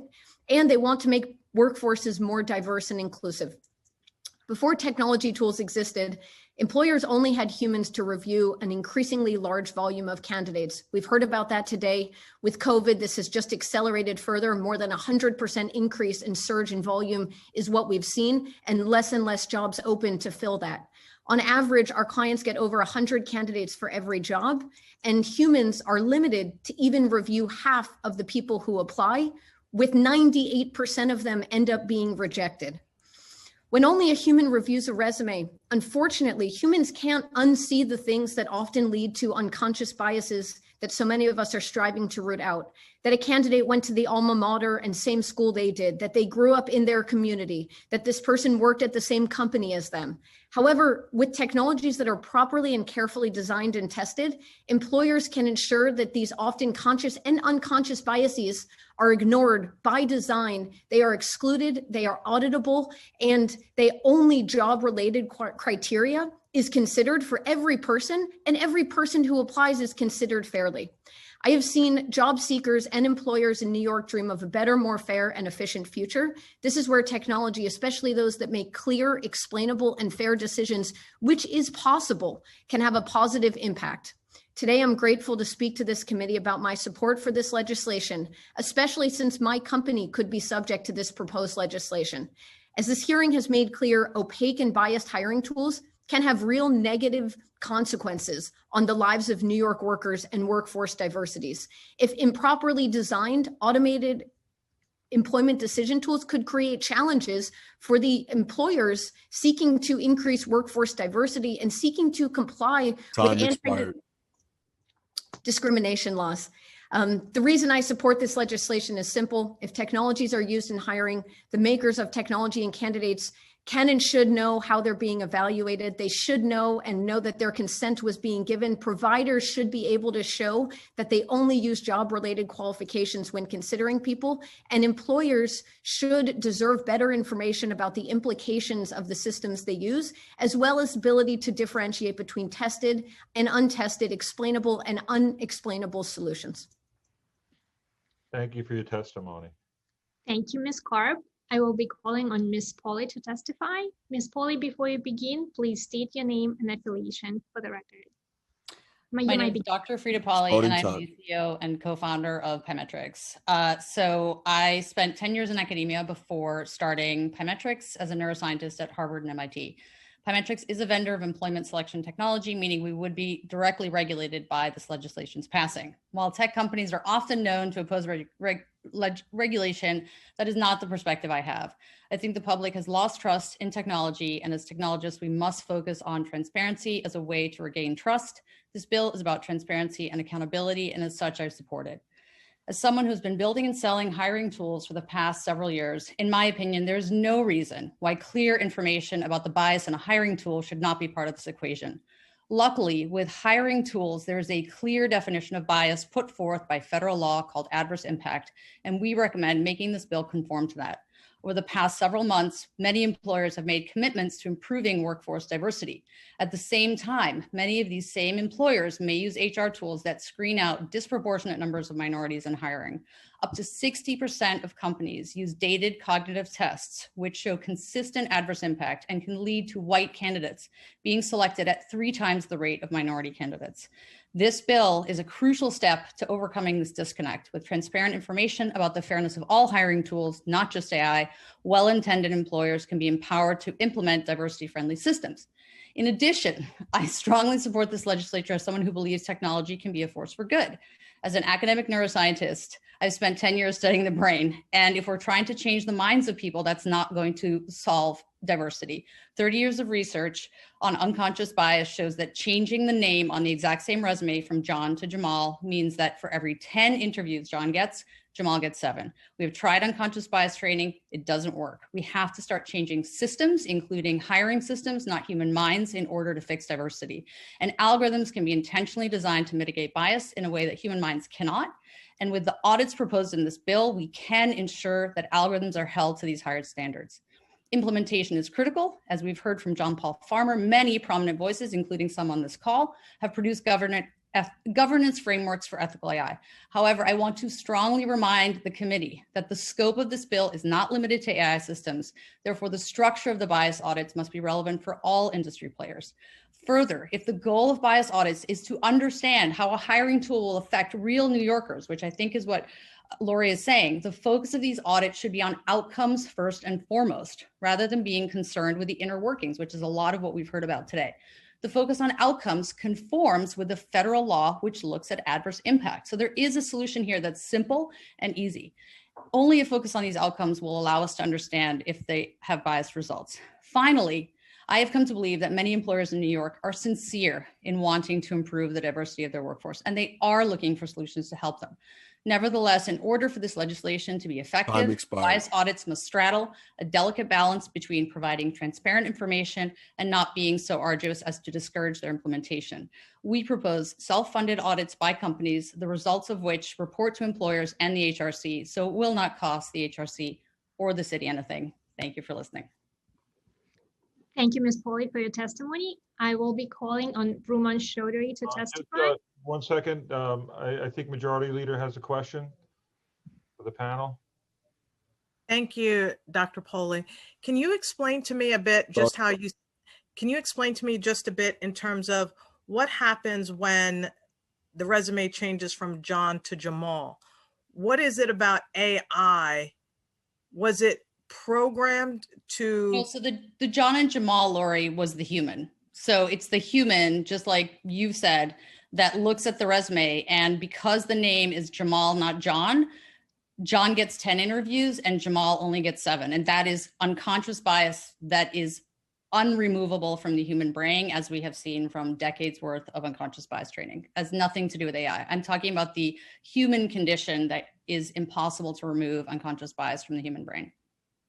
So, But AI can mitigate that, because we would not, I mean, for example, Pymetrics and HiredScore as well don't even look at someone's name in the process of building the algorithms, or race or ethnicity or gender. We're basically blind. We're blind to your characteristics. We don't know if you're female. We don't know what your socioeconomic status is. We don't know what color skin you have.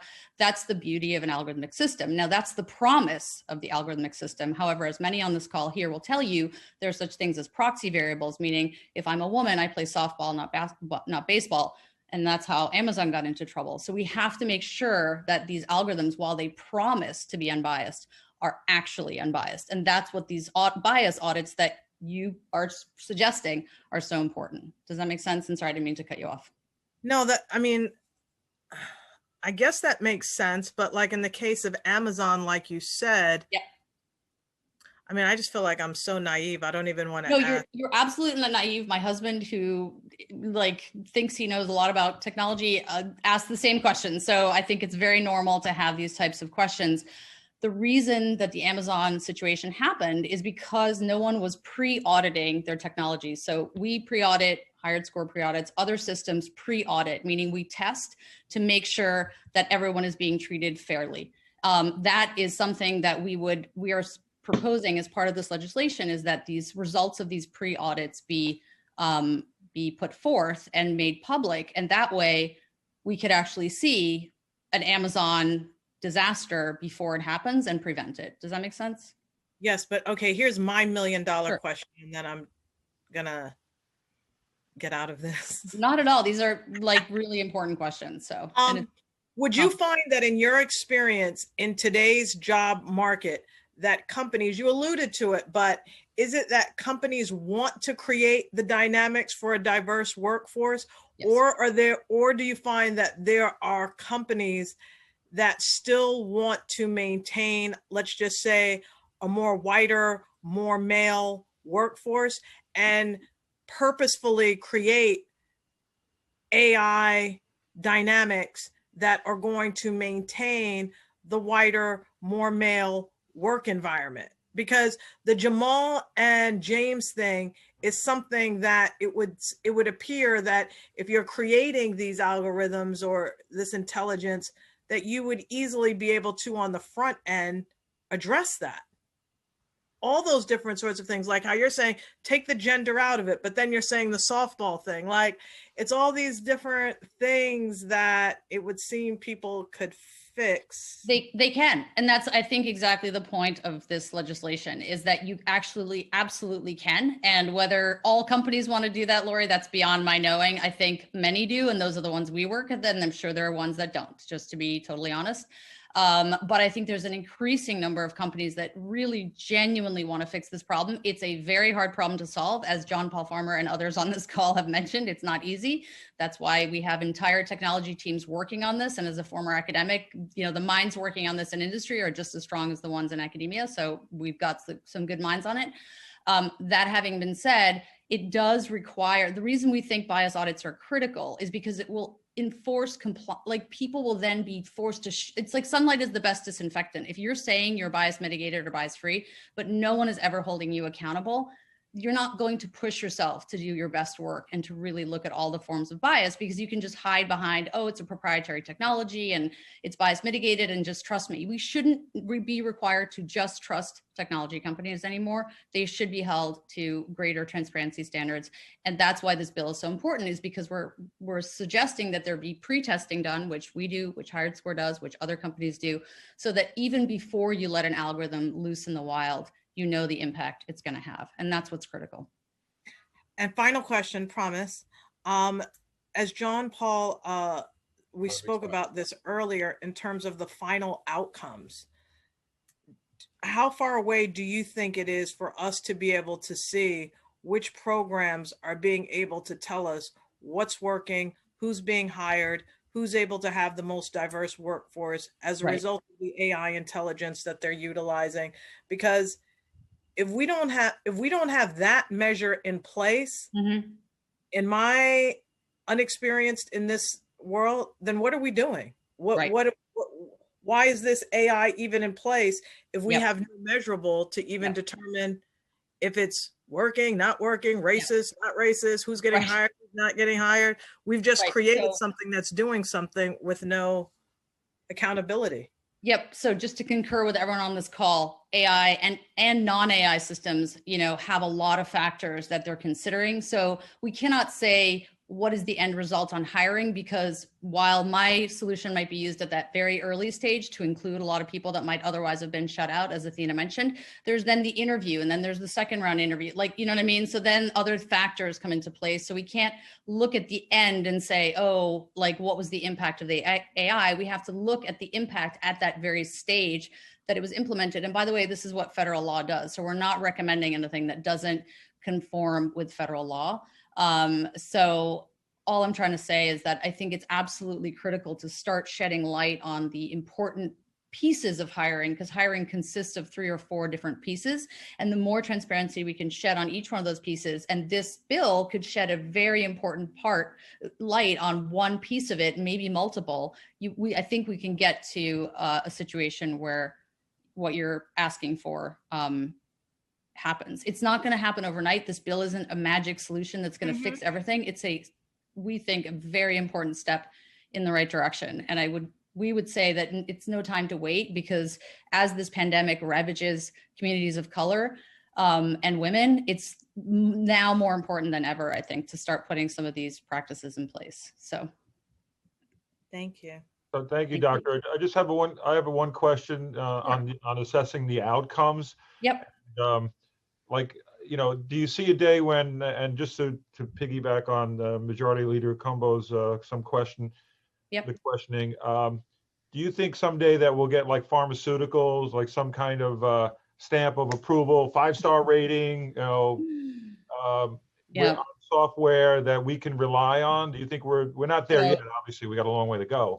If you want my honest opinion, if we could wave a magic wand and make the Equal Employment Opportunity Commission act like the Federal Drug Administration, where basically you have to submit tremendous amount of information and then get pre-approval for a tool, I think that would be what I would ask for, because I think that's essentially what we're doing, but once a tool has already been released, which is suboptimal, but that's not what happens. So yes, I absolutely think, and maybe with this new administration that's coming in, they'll take this as a cause. But I think absolutely weighing the costs, which would be bias and adverse impact, with the benefit, which would be the other aspects of the tool, and doing it before the tool ever goes live, I think would be a fantastic solution. We're not remotely there yet, and I'm sure many people on this Zoom have fantastic ideas as well on how we would do it. But yes, absolutely, I think that there needs to be more information that's shared about a lot of these tools, and potentially in a different format. So thank you for asking. Doctor, thanks for the wonderful testimony. Absolutely. And again, we may have to talk later about this, or maybe you can talk to the committee council, and we can, put our heads together on this. But we do need some discussion. Happy to. We need to be working towards some of the, the goals that you mentioned. But thank you for clarifying. Thanks so much. All right. Yep, absolutely. Thank you so much. Thank you so much, Ms. Pauly. I will be calling our next panelist to testify, and then we open for questions for the panel. Our next panelist is Ruman Chaudhary. And before you begin, please state your name and affiliation for the record. Thank you. My name is Dr. Ruman Chaudhary, and I'm CEO and founder of Parity, an enterprise ethical AI audit company.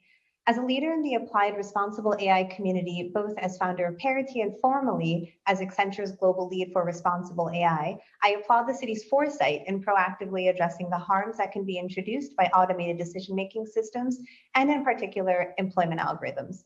In this testimony, I address 3 critical components of this bill's success.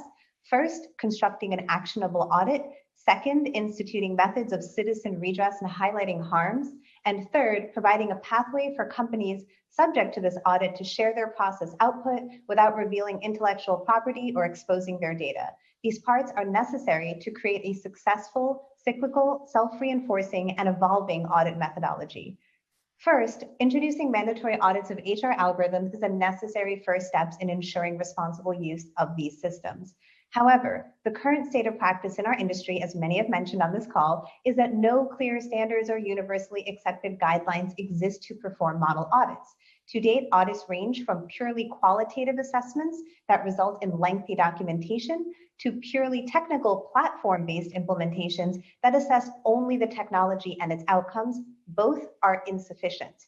The former ignores the reality of addressing limitations within the technology, often resulting in wishful thinking that's simply not measurable or implementable, and the latter ignores the contextual applications of technology and how it interacts with human, society, and organizational structure. My first suggestion to the council is to create a group to generate audit guidelines in collaboration with the multiple bodies that already exist to create responsible AI solutions. Organizations like New York University's Alliance for Public Interest Technology and the Algorithmic Advisory Alliance, of which I am a founding member. In my experience, groups like this are the most successful when they incorporate companies, civic organizations, policymakers, and technologists. In this audit output needs to be understandable by both technical and non-technical audiences and made available to the public. Implementation requires education. If audit is enacted, the city has an obligation to ensure employees are able to utilize output appropriately and properly. My second suggestion to the council is to introduce methods for individual citizens to highlight harms.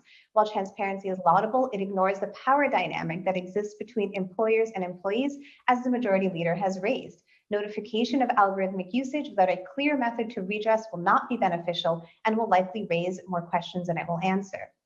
Finally, my third suggestion is to create a working environment for companies who would be subject to these audit methodologies to safely and securely share their intellectual property and data with audit developers. Similar regulatory sandboxes have been utilized successfully to create policy for financial regulation and data privacy. Collaborative creation allows for realistic solutions, testing, and iteration. Beyond these three structural suggestions, I'm expired.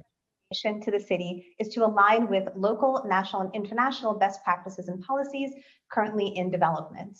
Our collective goal is noble: institute forward-thinking policies to ensure all constituents reap the benefits of algorithmic decision-making systems used in employment decisioning while mitigating and addressing harm. Thank you. Thank you so much for your testimony. And now I'll turn over to the chair for questions. Councilmember. No questions. I don't see any more questions from other council members. I want to thank the panel for your testimony. And now I'm going to call our next panel. And our next panel will be Julia Stoyanovich, Mark McCarthy, and Donald Tomaskovich DeVay, and Stephen Kuyan.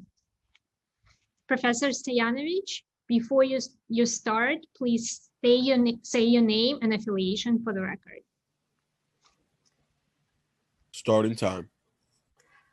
Dear Chair Holden and members of the committee, my name is Julia Stoyanovich. I hold a PhD in computer science from Columbia University. I am an assistant professor of computer science and engineering and of data science at New York University. And I am the founding director of the Center for Responsible AI at NYU, together with Stephen Kuyan, who will speak after me. In my research, teaching, and public engagement, I focus on incorporating legal requirements and ethical norms into data-driven algorithmic decision-making, and have in particular been focusing on the hiring domain. I teach responsible data science at NYU, and I'm delighted to see several of my students and of my academic colleagues here today. Most importantly, I am a proud and devoted New Yorker. I would like to applaud the Committee on Technology for their sustained efforts to regulate the use of automated decision systems, ADS, in New York City. The bill we are discussing today represents a potentially transformative opportunity to make the use of ADS in a crucial domain, hiring and employment, responsive to the needs of all New Yorkers. I'm speaking here in strong support of the bill. And I will say directly, based on the conversation on the first panel today, that the academic community and the Center for Responsible AI in particular are at the city's disposal to make the auditing and public disclosure requirements of the proposed bill actionable. The bill cannot be more timely. The COVID-19 pandemic is hitting members of minority and historically disadvantaged groups particularly hard, with many losing their jobs and being unable to enter the workforce. If this bill passes, it will benefit job seekers by ensuring that the unaccountable use of algorithmic decision-making and hiring does not further exacerbate these inequities. And folks have mentioned inequities with respect to gender and race, but I also want to underscore that individuals with disabilities are suffering disproportionately from these systems. The bill will also benefit vendors of hiring ADS by helping create an economically and ethically sustainable ecosystem of technological innovation. Finally, it will benefit employers who use these tools by helping them evaluate the claims made by vendors during procurement with the help of auditing, and by helping them build trust of job seekers and employees. And this will be done through public disclosure. In my statement today, I would like to make 3 recommendations. First, with respect to auditing, the scope of auditing for bias should be expanded beyond disparate impact to include other dimensions of discrimination and also contain information about the tool's effectiveness. Does the tool actually work? Audits should be based on a set of uniform, publicly available criteria, and they should be conducted by a third-party entity with appropriate technical and domain expertise. My second recommendation is about disclosure. Information about job qualifications or characteristics for which the tool was used to screen should be disclosed to a job seeker in a manner that is comprehensible and actionable. Finally, my recommendation is to help create an informed public. To be truly effective, this law requires an informed public. I recommend that New York City invests resources into informing members of the public about data, algorithms, and automated decision-making, using hiring ADS as a concrete and important example. I'm happy to explain my recommendations during Q&A. Thank you, Professor Stoyanovich, for your testimony. And our next panelist is Professor McCarthy. Professor McCarthy, please state your name and affiliation for the record. Thank you very much. My name is Mark McCarthy. I'm a senior fellow at the Institute for Technology, Law, and Policy at Georgetown, and I teach in Georgetown's graduate program in Communications, Culture, and Technology. I'm also a senior fellow at the Brookings Institute's Center for Technology Innovation. I hold a PhD in philosophy. I strongly support this legislation. It would serve the cause of workplace diversity and the protection of vulnerable groups in the employment process. Automated decision tools really have the promise of reducing bias that's introduced by subjective employer decisions. But if it's not properly designed, these tools may instead reinforce and even worsen existing patterns of employment discrimination. The intent of the bill is to disclose the extent to which one of these new tools might worsen workplace diversity. Employers can't manage what they don't measure. They need to know whether their prospective employment tools are likely to have discriminatory effects. And the only way they can know that is if the vendors conduct disparate impact assessments and convey the results to their potential purchasers. To ensure that this intent is carried out, I recommend that the bill be clarified so that the required bias audit must assess the tool's potential adverse impact on protected classes, and this assessment should be disclosed to potential purchasers. Now, there are many different ways of assessing bias in an audit, but what my recommendation is that the bill should require at least a disparate impact assessment. The standard measure of adverse impact in employment law is well understood. It's whether a policy, procedure, or tool returns positive results for members of a disadvantaged group in the same proportion as for other groups. If the tool preserves statistical parity in this way, it will not worsen outcomes for protected classes. Vendors can test whether their automated tools are likely to have an adverse impact on protected classes by conducting their initial assessments on different demographic groups and measuring what proportion of people in protected classes receive positive results. Chair Holden, you mentioned in your opening statement about Amazon, and that's exactly what Amazon did and why after it found it had a disparate impact, it did not put its employment tool into practice. Of course, vendors whose employment tools do have an adverse impact on protected classes should be allowed to explain that their bias in their bias audits, that their tools have relevance to job-related characteristics and are consistent with the compelling business necessity. And this would allow employers to compare employment decision tools for an alternative that satisfies their business needs with the smallest possible discriminatory effect. I'd be happy to answer any questions that you might have. Thank you very much. Thank you very much for your testimony. And our next panelist is Professor Tomaskovich Devey. Professor Tomaskovich Devey, please state your name and affiliation for the record. Starting time.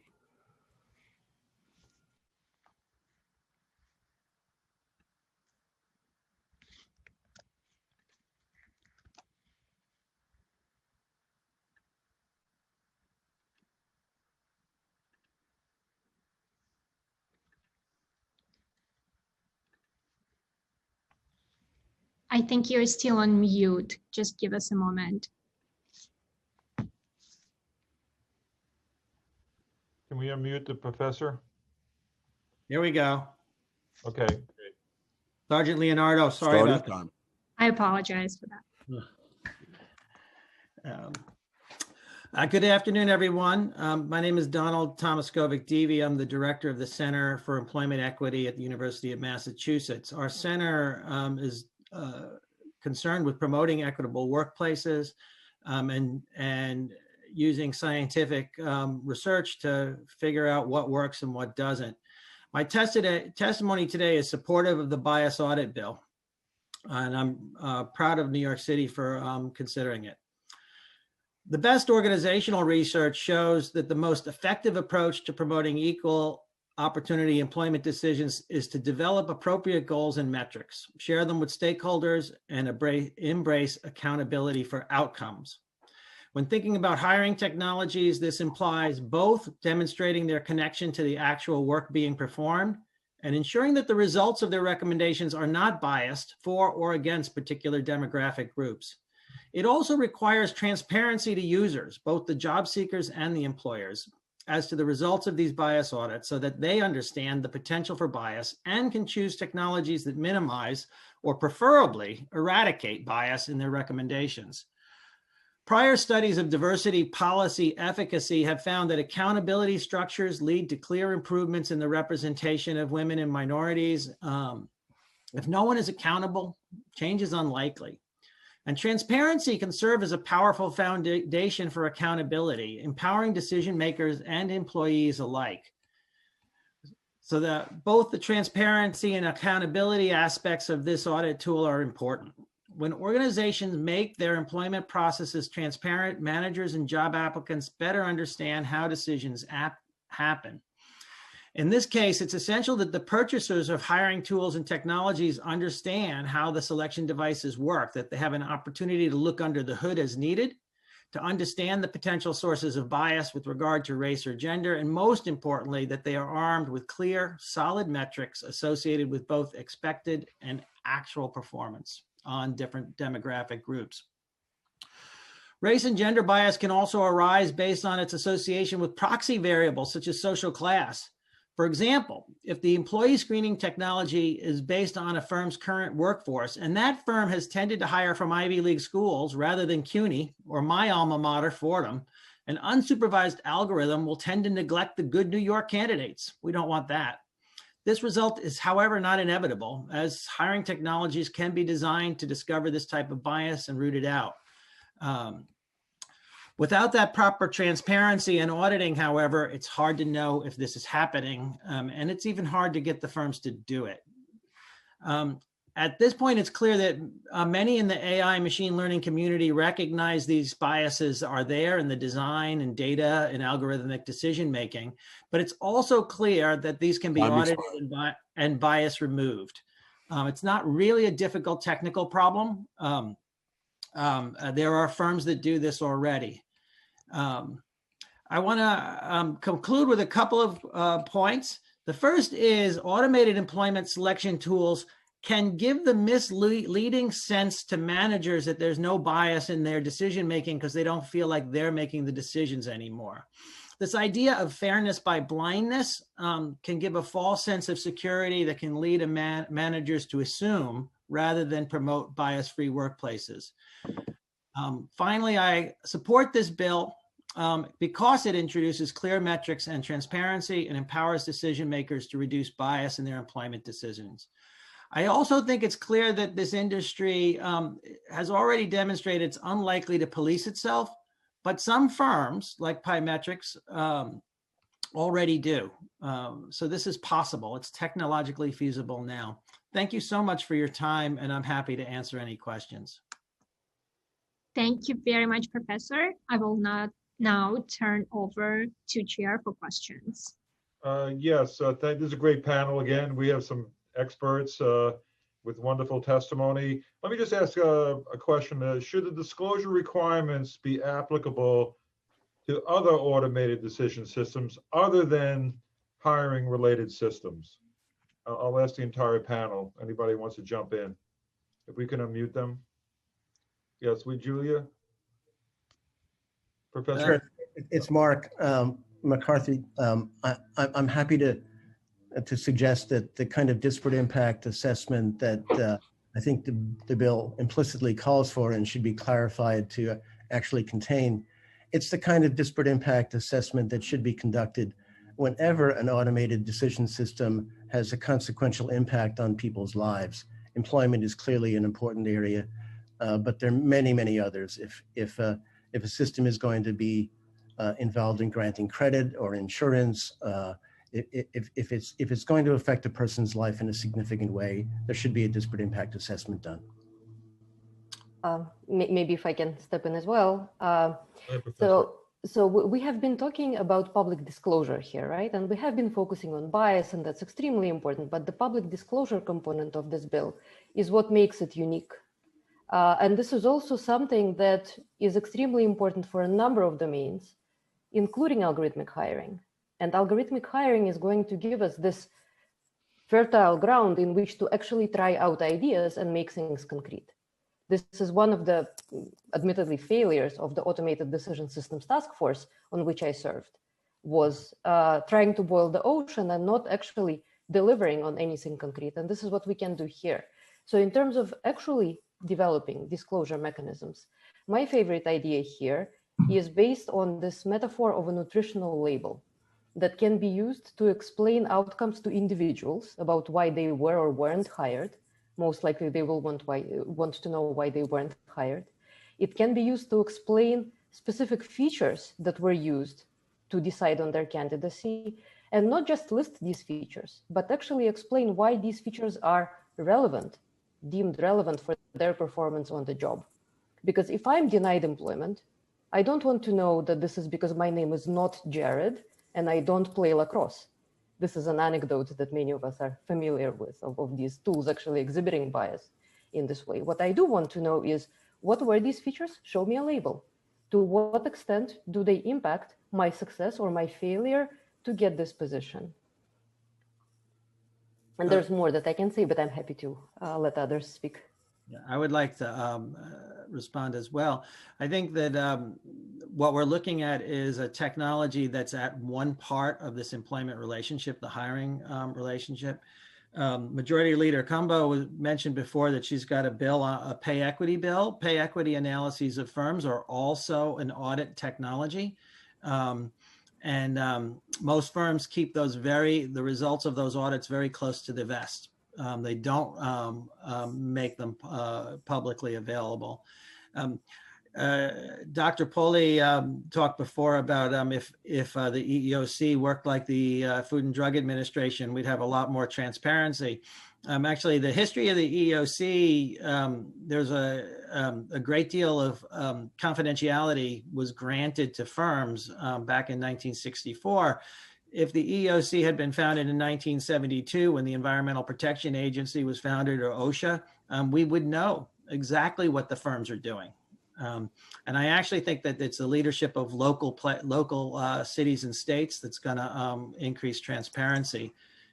Just 2 weeks ago, the state of California mandated pay data collection, which the from firms, which the Trump administration had stopped, that the EEOC had just begun. I think it's cities like New York and states like California, they're going to lead the way. Thank you. Thank you. Chair Holden, do you have more questions? I don't. Thank you, panel. Terrific testimony, and we really appreciate it. Irene, I think we skipped my testimony, so I'm happy to start now, or however you prefer. You can start now. Perfect. Sorry about no, not a problem at all. Starting time. Thank you so much, Chair Holden and members of the committee. My name is Stephen Kuyan from the Tandon School of Engineering. I'm the Director of Entrepreneurship at Tandon, where I oversee the Tandon Future Labs, and as Julia mentioned, work with her at the Center for Responsible AI. I'm also an investment advisor to numerous startups, board member of the Business Incubator Association of New York State, and I'm a member of the U.S. Council for Competitiveness. My hope is that my perspective comes from launching the first New York City sponsored incubator in 2009 that helped early stage companies successfully translate technology investments, including AI and ADS, into successful commercially viable products for markets hungry for optimization, efficiency, and scale. Ensuring AI can transfer from lab to market is going to be one of the biggest economic opportunities of our generation, and one that is instrumental for the health of our startup ecosystem here in New York City and the competitiveness of our country. Without oversight and regulation, wealth from AI will be concentrated in companies that are able to harness and deploy it. And that's already happening. Just think about the companies that we go to for our everyday needs. As such, AI must be deployed responsibly, ethically, and with transparency if it's to reach the promise of scale in a wide array of critical sectors, like maybe discussed today: medicine, mobility, education, banking, law, and employment. And without the public oversight and well-tailored regulation, current conditions indicate that AI will evolve in the dark and sold on the quality of marketing campaigns. So I'd like to sort of make two quick recommendations based on 1894. The first is focused on the data assets that companies have. So most data assets that a company currently have are being considered for AI solutions and technologies, as vendors are developing and deploying such tools without any oversight as to how the data influences future decisions on any dimension other than generating more revenue. And today, there's no agreed upon standard in place that allows for third-party regulatory industry validation by cities or nonprofits and the like. So companies buy into this overpromise of efficient results without any knowledge of what's under the hood or what it means to enforce accountability and due process. And that leads to my second point, which is most companies, like the ones that are incubated within the NYU Tandon Future Labs and most other startups that employ these tools, are not aware of the liability and responsibility that is instilled in them when they purchase these solutions, not understanding that they're liable for the decisions. We have one such example of a company that works with us at the Center for Responsible AI that gives buildings in New York City a grade based on data that's available from various departments within New York City and reviews. And they know full well the building owners will hold the company liable for any mistakes that their system makes. And it's rare for a company like this one to have gone out and received an algorithmic audit. And it took well over a year to do so. And the liability that they face is very similar to the liability automated decision systems in hiring will face. It's my recommendation that the council, through such organizations as our Center for Responsible AI, ensures that companies that purchase these systems understand the liability that is instilled in them when they purchase these systems. Let me please close by offering some closing remarks. We know that public education efforts, as Julie mentioned, are critical. Of consumers surveyed, not just within our projects, but generally 62% said they would put a higher trust in companies whose AI interactions they perceive as ethical. And the inverse is true when they're not seen as ethical. New York City needs to enact this bold vision for the deployment of these tools as it aligns with societal norms as we expect to see in a future we all want to live in. 1894 may not be perfect as we are discussing today, but it's a necessity for automated decision systems to have better utility and ultimately for the continued research and the adoption of AI. The time to do this is now, otherwise we risk getting too far and facing a backlash towards AI that will risk our global position as an innovation hub here in New York and globally, or worse, not having the opportunity to ever enforce these systems again, similar to the world's inability to have any oversight over the AI recommendation tools that power our social media platforms. Thank you very much for your time. Thank you. Thank you, everyone. And at this point, I do not see any questions from council members. And therefore, we're going to move to our next panel. And our next panel will be Daniel Schwartz, Christopher Boyle, Albert Fox-Conn, and Sarah Meyers-West. Mr. Schwartz, before you begin, please state your name and affiliation for the record. Thank you. Thank you. Starting time. My name is Daniel Schwartz, and I'm here to testify on behalf of the New York Civil Liberties Union. We thank the council members for holding this hearing and for the opportunity to provide testimony today. Automated decision systems, or ADS, risk severely undermining the civil, human, and privacy rights of New Yorkers. The use of ADS is often accompanied by an acute power imbalance between those deploying these systems and those affected by them, particularly given that ADS operate without transparency or even the most basic legal protections. Especially when New Yorkers' fundamental rights are at stake, such as in welfare, education, employment, housing, healthcare, the family regulation system, or the criminal legal system. These technologies all too often replicate and amplify bias, discrimination, and harm towards populations who have been and continue to be disproportionately impacted by bias and discrimination. Women, Black, Indigenous, and all people of color, religious and ethnic minorities, LGBTQIA people, people living in poverty, people with disabilities, people who are or have been incarcerated, and other marginalized communities. To close the overwhelming information gap around these tools, the Council could strengthen and pass Intro 1806, which would require agencies to provide information about every ADS in use. Other cities have shown the feasibility of similar efforts. For example, Amsterdam and Helsinki recently launched their respective ADS registries. Yet transparency is only a first step. Regulation should include mandatory, independent, racial, and non-discrimination impact assessments, data privacy audits, and holistic consultation with domain experts and affected people, in particular from marginalized groups. Finally, the Council should recognize that technologies showing significant discriminatory impact require outright bans, in particular in high-stake areas mentioned beforehand. On Intro 1894, the NYCLU commends the sponsor and the Council for raising and attempting to tackle the issue of bias and discrimination in employment ADS. Unfortunately, Intro 1894 does not sufficiently achieve this goal, and we oppose it in its current form. In our written testimony, we offer specific recommendations and amendments regarding the bill's sole focus on sale, the limited definition of employment ADS, the leeway to vendors in the bias audit, the notice requirement, the importance of a private right of action, as well as the provision of attorney's fees, and lastly, the inclusion of a non-retaliation provision. Without these amendments, the legislation will not deliver on its promise to mitigate bias and bring justice and equity to the world of hiring ADS. Thank you. Thank you very much for your testimony. And we go to our next panelist, and our next panelist is Christopher Boyle. Mr. Boyle, please state your name and affiliation for the record. You may begin when you're ready. Thank you. Thank you, Starting Chairman. time. Thank you, Chairman Holden and council members for holding this hearing. My name is Christopher Boyle. I'm the Director of Data Research and Policy at New York County Defender Services.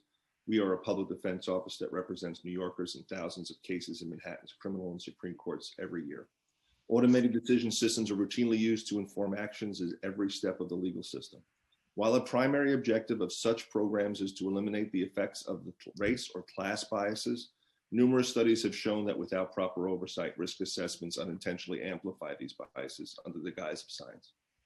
This summer, the council passed the POST Act, a bill that requires NYPD to disclose their use of surveillance technologies.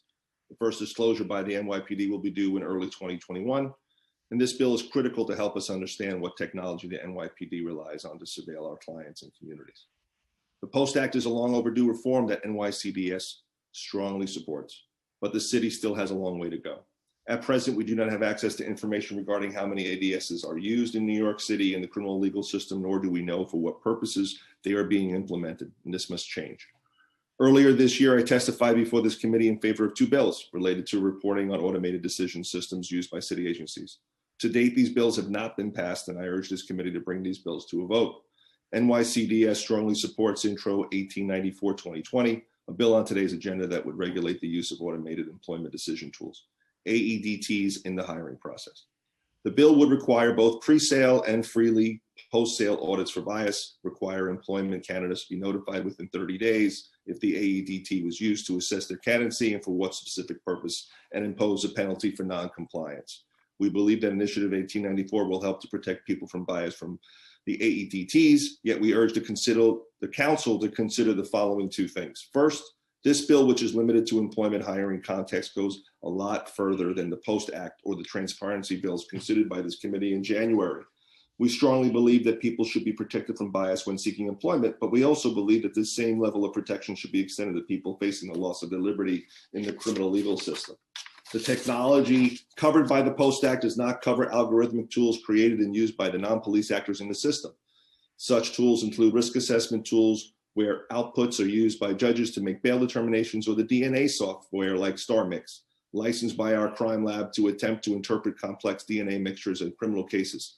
We urge you to consider introducing and passing a bill similar to Intro 1894 to apply to the criminal legal system. Second, you should consider amending Intro 1894 to not only include a language about regular audits for bias, but also to make clear that these AEDTs, even where propriety, must be subject to under-the-hood examination by independent experts without non-disclosure agreements or other such impediments to a full and fair evaluation. Flawed algorithmic decision systems can have real-life consequences. For example, StarMix is software that uses algorithmic systems to interpret complex DNA mixtures and analysis. Time expired.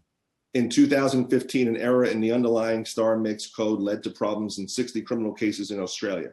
The problem was only discovered in the midst of a criminal trial where prosecutors sought to include its faulty results as evidence. As defense attorneys, we require access to the source code to ensure that StarMix analysis should be relied upon by the court. An audit for bias, while important, is not sufficient to protect against harm. To truly protect the public, we must access the underlying source codes too. We ask for this same protection to be included in any legislation extended to the types of protections in this bill to algorithms used at various stages in the criminal legal system process. Thank you. Thank you very much, Mr. Boyle, and for your testimony. And our next panelist is Albert Fox Khan. Mr. Khan, please state your name and affiliation for the record. You may begin when you're ready. Starting time. Thank you so much. My name is Albert Fox Khan, and I'm the founder and executive director of the Surveillance Technology Oversight Project. I'm also a fellow at NYU Law School's Engelberg Center on Innovation Law. And I'm very grateful that the Majority Leader Cumbo has taken a leadership effort in trying to address the impact of ADS on biased hiring here in New York, and both as a lawyer who has fought employment discrimination throughout my career, and also as a resident of District 35. But I'm also one of the 12 signatories to the letter that was circulated on behalf of civil rights groups that strongly oppose the passage of this bill in its current form. Let me be clear that if we pass 1894 as it is worded today, it will be a rubber stamp for some of the worst forms of algorithmic discrimination. It does too little to provide the safeguards claimed, and it will give so many of these firms a way to sell their products with a veneer of legitimacy when really these protections are ineffective and insufficient.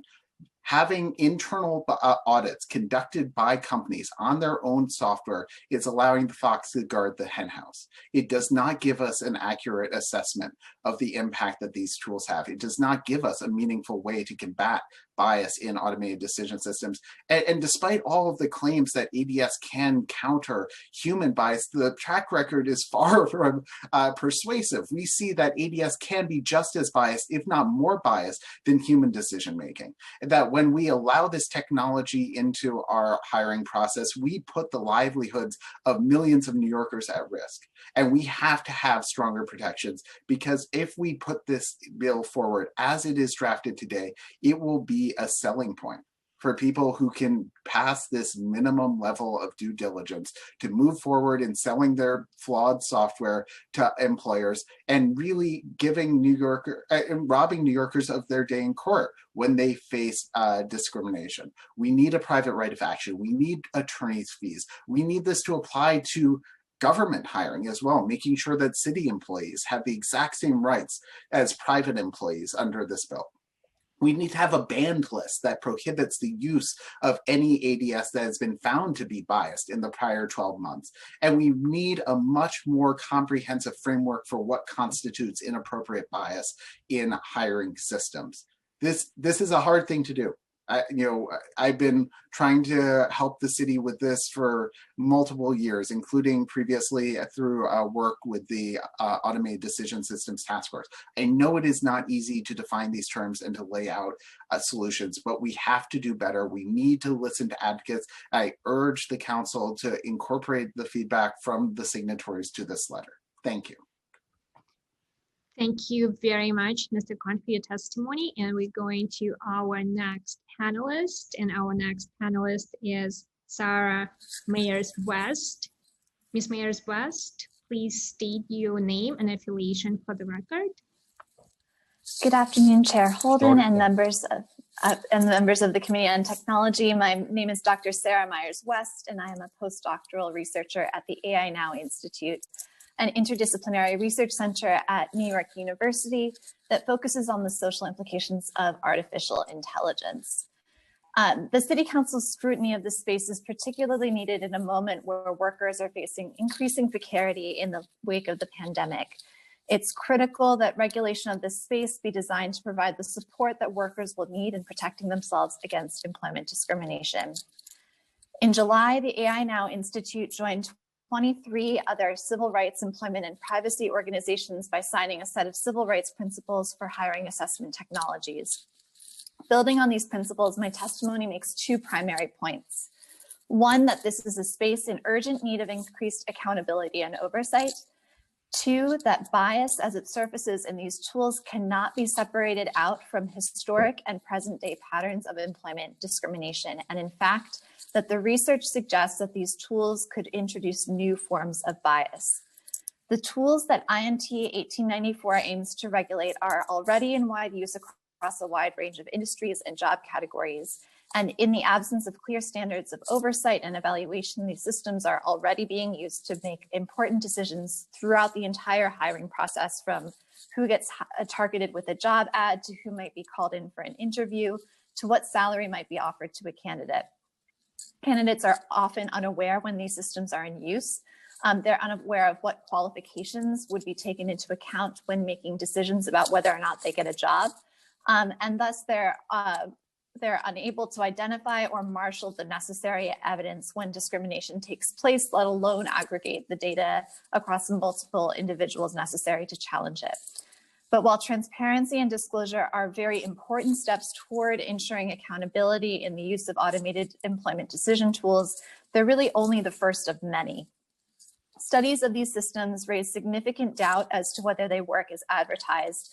And even more concerningly, they suggest that they may in fact introduce other new forms of employment discrimination. Other panelists have brought up discrimination on the basis of disability, class. I would also bring up access to technology.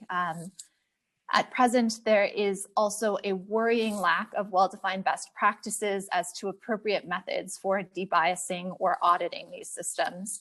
We also lack sufficient information about how vendors' audits work in practice in order to make an independent assessment of their effectiveness in mitigating discriminatory outcomes.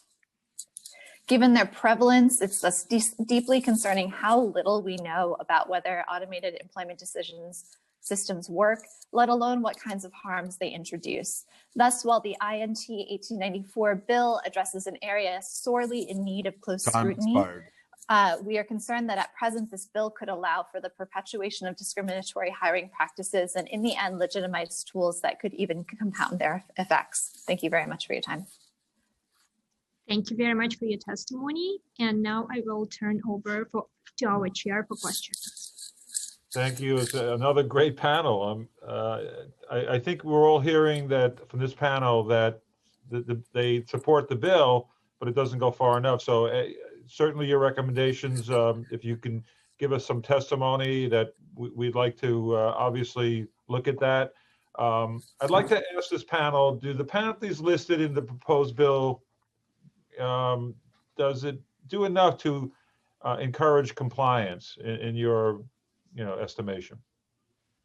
Chair Holden, I think that this will just make discriminatory AI, it'll make the penalties the price of doing business. Right. We need much stronger penalties. We need to have a private right of action. We need to have attorney's fees so we can mobilize the private bar, just as we do with every other form of employment discrimination in New York. And at a time when the agencies are admittedly resource starved, when they're struggling to keep up with their other responsibilities, we need that sort of private sector enforcement as part of any campaign. But I think part of the difficulty here is, under the text of the bill itself, it wouldn't even be illegal to use biased AI. You would simply need to conduct the audit, but the employers who use these biased systems wouldn't be exposed to any liability under the bill itself. So just putting a monetary penalty doesn't go far enough. What are you looking for? Something else, sanctions, or? So I do think monetary penalty is enough, but it's the type of monetary penalty. So well, it's having. What would you say is like the starting point? 5,000, 10,000? I think if you have a liquidated damages or that sort of statutory damages of 5,000, 10,000 per violation, that would be great. But I think what we need to make sure is not just that you have those that damages amount specified, but that you also have the frequent enforcement of having the plaintiff's bar constantly being mobilized when employees come forward and complain about biased hiring. Great, thank you. Anyone else have any more questions? I do not see any questions. Chair Holden, do you have any final words for the panelists? I just want to thank them again. It's a terrific panel, and we'd like to be in touch with the panelists here, and all the panelists, by the way, has been great. And so we're saying we have a lot of work to do, but I particularly want to talk about, we'll talk about some of these other bills that were suggested and start to advance that, because we're behind the curve already. But thank you, panelists. Thanks so much for your testimony. Thank you very much, Councilmember Holden and the panelists, and we would like to move to our next panel. And our next panel will be Eileen Ria, Kelsey Markey, and Lauren Darzino. Ms. Ria, you can state your name and affiliation for your record. Hello, my name is Eileen Ray. My name is Eileen Ray. I'm a longtime resident of New York City. I'm also a graduate student at the NYU Center for Data Science and a fellow at the Center for Responsible AI. I'm here to voice my support of proposed bill number 1894. The need for the audits proposed in the bill is plain. Lack of regulation surrounding automated hiring tools has created dangerous loopholes through which companies can evade our city's non-discrimination laws, often unknowingly and without malice. The power of these tools to operate at massive scale demands rigorous scrutiny. I offer the following recommendations for refinement of the proposed audit procedure. Audits ought to be conducted independently by people with specific expertise in employment law, data ethics, and algorithmic fairness. Audits should not be tainted by conflicts of interest. The outcome of an audit ought to explicitly qualify or disqualify the legal use of the tools by employers within New York City. Guidelines for disqualification should be carefully developed by a collaboration between experts from relevant domains. The penalty for violations of the proposed bill ought to be a progressive fine, which increases with the valuation of the offending firm. A $500 fine may be sufficient deterrent for a small business, but there's no reason to think that a $500 fine or even a series of $1,500 fines would cause a multi-billion-dollar company to alter its hiring practices. Audits ought to prioritize fairness metrics which speak to the interests of applicants rather than the interests of employers or vendors. As other panelists have mentioned, there's federal precedent for using adverse impact to define employment discrimination. In addition to adverse impact, I suggest that audits include subgroup error rate analysis. I refer the council to my extended written testimony for an explanation of these metrics. Audits ought to look not only at a tool's decisions, but also at the data on which the tool is trained. Machine learning depends on the use of a training data set, which teaches the tool how to make its decisions. Training data is often tainted by systemic historical bias, which can infect any tool which is trained on it. Firms should be required to defend the use of training data which contains bias or which does not approximate the demographics of the applicant pool or of New York City at large. Audits ought to include an accounting of exactly which features or data points about an applicant are being used as input to the decision system, as well as information about which of these features are most important to the system's decisions. Audits ought to investigate the use of proxy variables by these algorithms. For example, consider a tool that does not use the protected category of race, but does use zip code. The model may learn to use zip code as a proxy for race and to discriminate against certain zip codes which correspond to ethnic enclaves. In addition to sharing audit results with employers and applicants, the full results of each audit should be made publicly available in accessible language. Incorporating these recommendations into the proposed bill would close the loopholes which are currently allowing companies to violate our civil rights under the guise of objective decision-making, and would hold accountable the vendors' employers responsible via their negligence for perpetuating this injustice. With the proposed bill, New York City is poised to bring our decades-long history of leadership in employment rights protection into a new era. I commend the authors of the bill and thank you for listening to my testimony. Thank you very much. We're moving on to the next panelist, and our next panelist is Kelsey Marquet. Ms. Marquet, you can state your name and affiliation for the record. Hi, good afternoon. My name is Kelsey Marquet. I am a master's student at New York University studying data science and AI, and I am also part of a research team there investigating bias and stability in these hiring tools. I'm very excited to hear that New York City is considering this important bill. As a soon-to-be graduate, I am frequently subjected to various types of these hiring systems. These tools are used on me and other applicants to screen our resumes, to run background checks, or to analyze our social media profiles. They're also sometimes used as personality tests to see if a candidate will be a good fit at a company, and they're even used for video interviews. My longer testimony had an anecdote about my experience with these video interviews, which I will submit along with my written testimony, and I'm happy to discuss more. However, through my research, I have become very wary of these hiring systems and their lack of transparency. This is because time and time again, I have seen in my courses, research, and work how easy it is to make a biased decision system. To address Majority Leader Cumbo's question about how bias is introduced to a system, I'd like to mention that this can happen at many parts of the data pipeline, and it is often done without malice or intention. It can be introduced in the data that is used to build a system, as we might expect to see for a data set of a workforce that is historically lower numbers of women and people of color. It can also come from the features that the system uses for analysis. For example, if these features are suggested of protected classes like gender, race, or disability. Bias can also be introduced in the validation through the data or method that is used to determine if the algorithm is working as expected.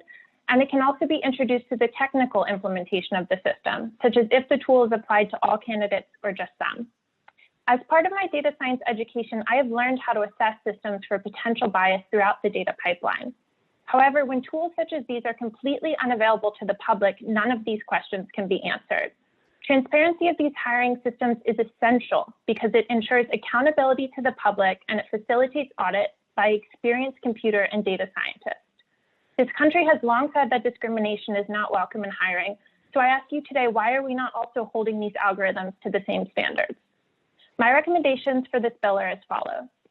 First, as suggested, these tools should be a subject for an audit for bias at a minimum of every year by an impartial outside auditor trained in issues of data ethics and responsibility. I also recommend that these audits have predetermined metrics that they must meet for quantifying what is an acceptable level of bias in a system. Also, because it's been suggested on this call, I will emphasize the importance of the impartial auditor in this. It is an obvious conflict of interest for these audits to be done by the companies who create and sell these tools. Secondly, this bill suggests that companies should make known, quote, the job qualifications or characteristics for which the tool is used to screen. However, I would recommend making clear not just what the tool was looking for, but also which features are being given to the system to determine these qualifications. And finally, as suggested here by others, I agree that there should be a thoughtful mechanism for the public to report the possible use of these hiring tools. Thank you very much for your time. Thank you very much for your testimony. And our next panelist on this panel is Lauren Darzino. Please state your name and affiliation for the record. You may begin when you're ready. Good afternoon, and thank you, Chair Holden and the committee. My name is Lauren Diorenzo, and I'm also a master's student at New York University, where I study data science and AI. I'm also part of a team at New York University conducting research on using data science responsibly, as well as the bias and stability of hiring algorithms. In this testimony, I would like to express my support for Bill 1894 and propose some suggestions to add to its concreteness and improve its intended goals. First, I would like to highlight the need for the regulation of automated decision systems used in hiring spaces. As a current job seeker and applicant, it is unsettling to me that a future employer might disregard my application based on the output of an algorithm that has not been rigorously tested for unfair impact or unstable results by an independent third party, and that I might not even be informed of its use. As a student, I've received my fair share of job and internship rejections in my undergraduate and graduate careers. How many of them were because my output from an automated decision system did not meet the threshold of the ideal output? How are employers even defining these thresholds for a position when many of these tools' output is a prediction of personality traits? Why are vendors advertising predictive personality assessments as proxies for qualities of a good employee? And how specifically are these tools measuring the accuracy of their predictions? These are all questions that policymakers should be asking both the vendors who make these tools and the employers who use them before they're allowed to impact someone's ability to get a job. What worries me most is that had I not been recruited into a project explicitly doing research in this space, I would likely not have even known that these types of tools are regularly used by Fortune 500 companies. How many job applicants have had important life outcomes, employment decisions, influenced by the output of these tools and aren't even aware of it? To supplement my support of this bill, I would also like to suggest concrete mechanisms of how to audit these tools, not just with regard to bias as mentioned in the bill, but also to stability. Many of these tools claim to predict personality, which behavioral psychology literature will support is something that remains relatively stable over time. As such, if a candidate is assessed by a tool at 2 different time points, the output should be similar. It is also important for a tool predicting personality to be platform agnostic. That is, if a candidate's resume was used in the system, it should produce similar results as the output as if their LinkedIn was being used in the system. Otherwise, how can there be any confidence that either output is an accurate description of a candidate's personality and their then perceived fitness for a position? Without regulation, automated decision systems that affect real people's livelihood can have adverse consequences. In summary, I recommend that the City Council adopt a form of Bill 1894, but with stronger language surrounding what it means to audit a tool and with specific detail about both fairness and stability. Thank you. Thank you very much for your testimony. And now I'm going to turn it to Councilmember Holden for questions. Thank you all for your testimony. I want to ask the graduate students, I want to thank you, by the way, but it's to me, listening to your testimony, the graduate students, it's frightening that what you're facing. I didn't have to face that. You know, we worked on our resumes, we sent them out, and usually we got a call. This is kind of frightening that So in your investigations in graduate school, have you done any where you tested a resume for, a certain, let's say ADS and discovered what not to put on your resume, what not to do in social media? I mean, this is kind of, this is certainly Big Brother. And it's certainly very frightening, but again, just listening to your testimony, I'm just glad I'm not trying to get into the job market anymore, because and I really, this makes me want to advance this legislation even faster, hearing your stories. And if you can tell us any personal stories that you've had with the resume, or just being denied access or being cut off from a job, that you had no idea that the ADS or AI was even working or operating. Anybody can answer. I can take the first part of that. So the three of us actually are working on a project right now for our capstone project for our master's, where we are looking at some of these personality-based hiring tools. They're tools, we're looking at ones specifically that purport to predict your personality based on your resume or your LinkedIn profile or your Twitter handle. And companies will use these before they decide who to hire. They will just give your public Twitter or LinkedIn or resume, and it'll say what type of person you are. And you will somehow base that information. You will compare it to the people that currently work at your job, and you will see if they will be a good fit for it. We're in the process of running these tools. We're getting approval right now to do human subjects research and using these tools on some students from the NYU student body. So we will have more information on that. But we can all, I'm sure, talk about how these tools have also been used on us as graduate students who are applying for jobs and entering the workforce. I specifically had a really interesting experience with a video tool being used on me last spring, where we typically, after we apply, we do a data science assessment skills test. And then after that, actually, I'll just read my testimony. After that, I was asked for an additional assessment to examine my communication skills. This assessment asked me to record myself on video, responding to questions, and it gave me very specific guidance. This guidance included things like to speak naturally and dress as I would for an in-person interview, standard things that would convey my level of professionalism and communication skills.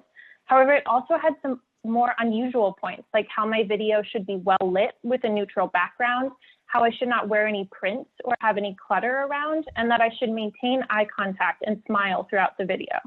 As a data scientist, these things popped out at me as suggestions that a machine might be using to better detect and analyze my actions.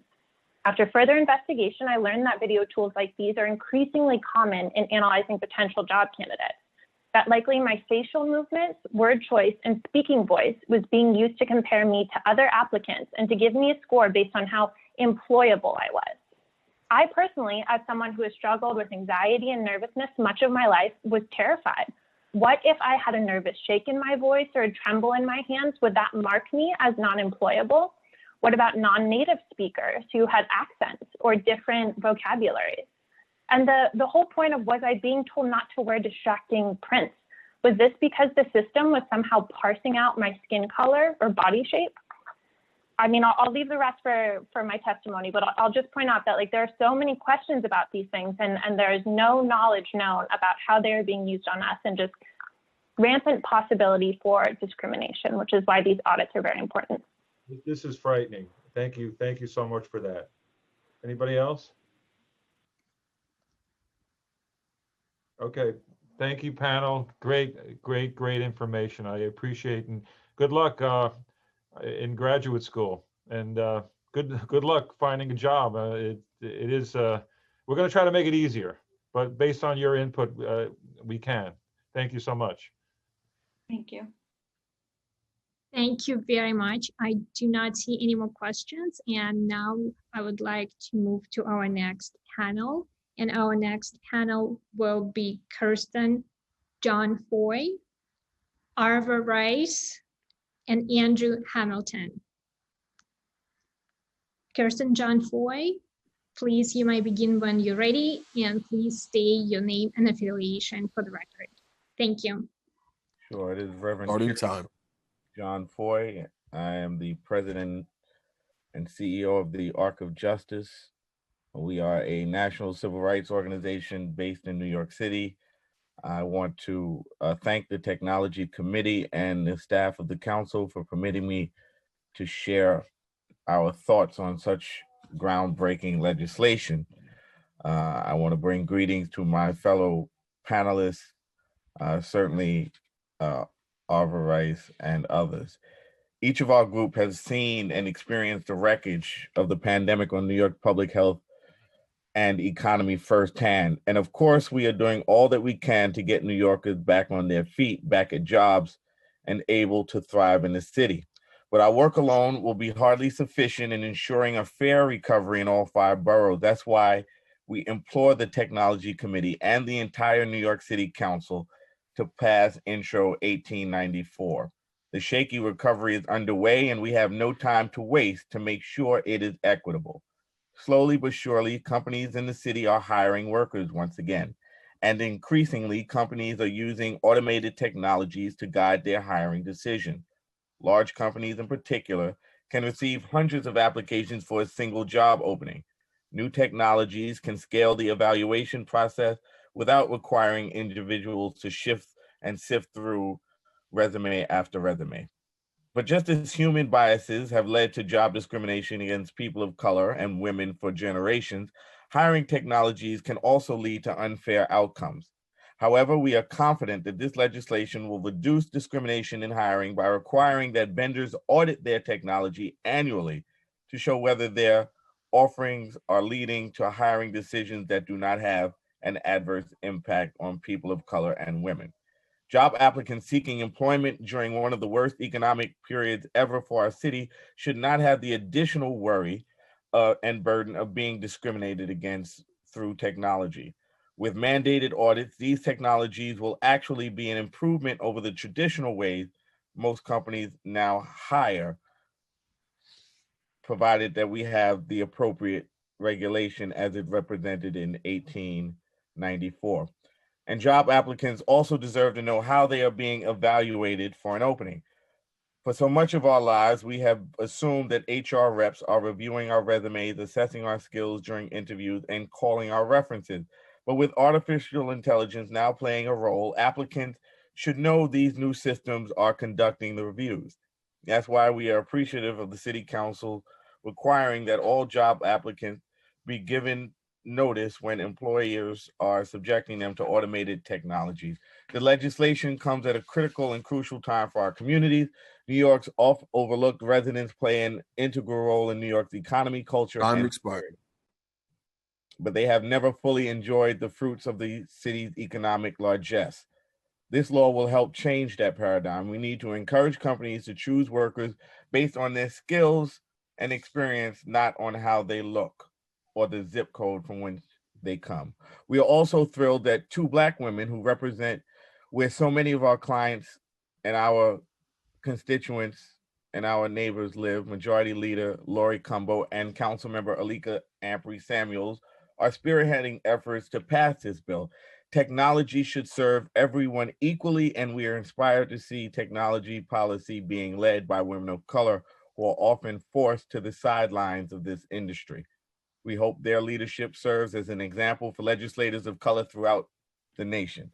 Thank you again to Chair Holden, the entire committee, and the 20 council members who are focused on rebuilding a stronger and more equitable New York City economy and regulating technology with respect to ensuring equity in the job market. Thank you. Thank you very much. And we're going to move to the next panelist, and then we're going to open for questions. And our next panelist is Arva Rice. Ms. Rice, please state your name and affiliation for the record. Thank you.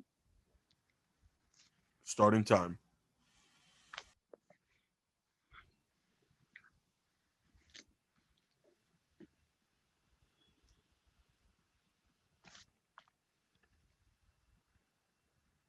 I think she's still muted.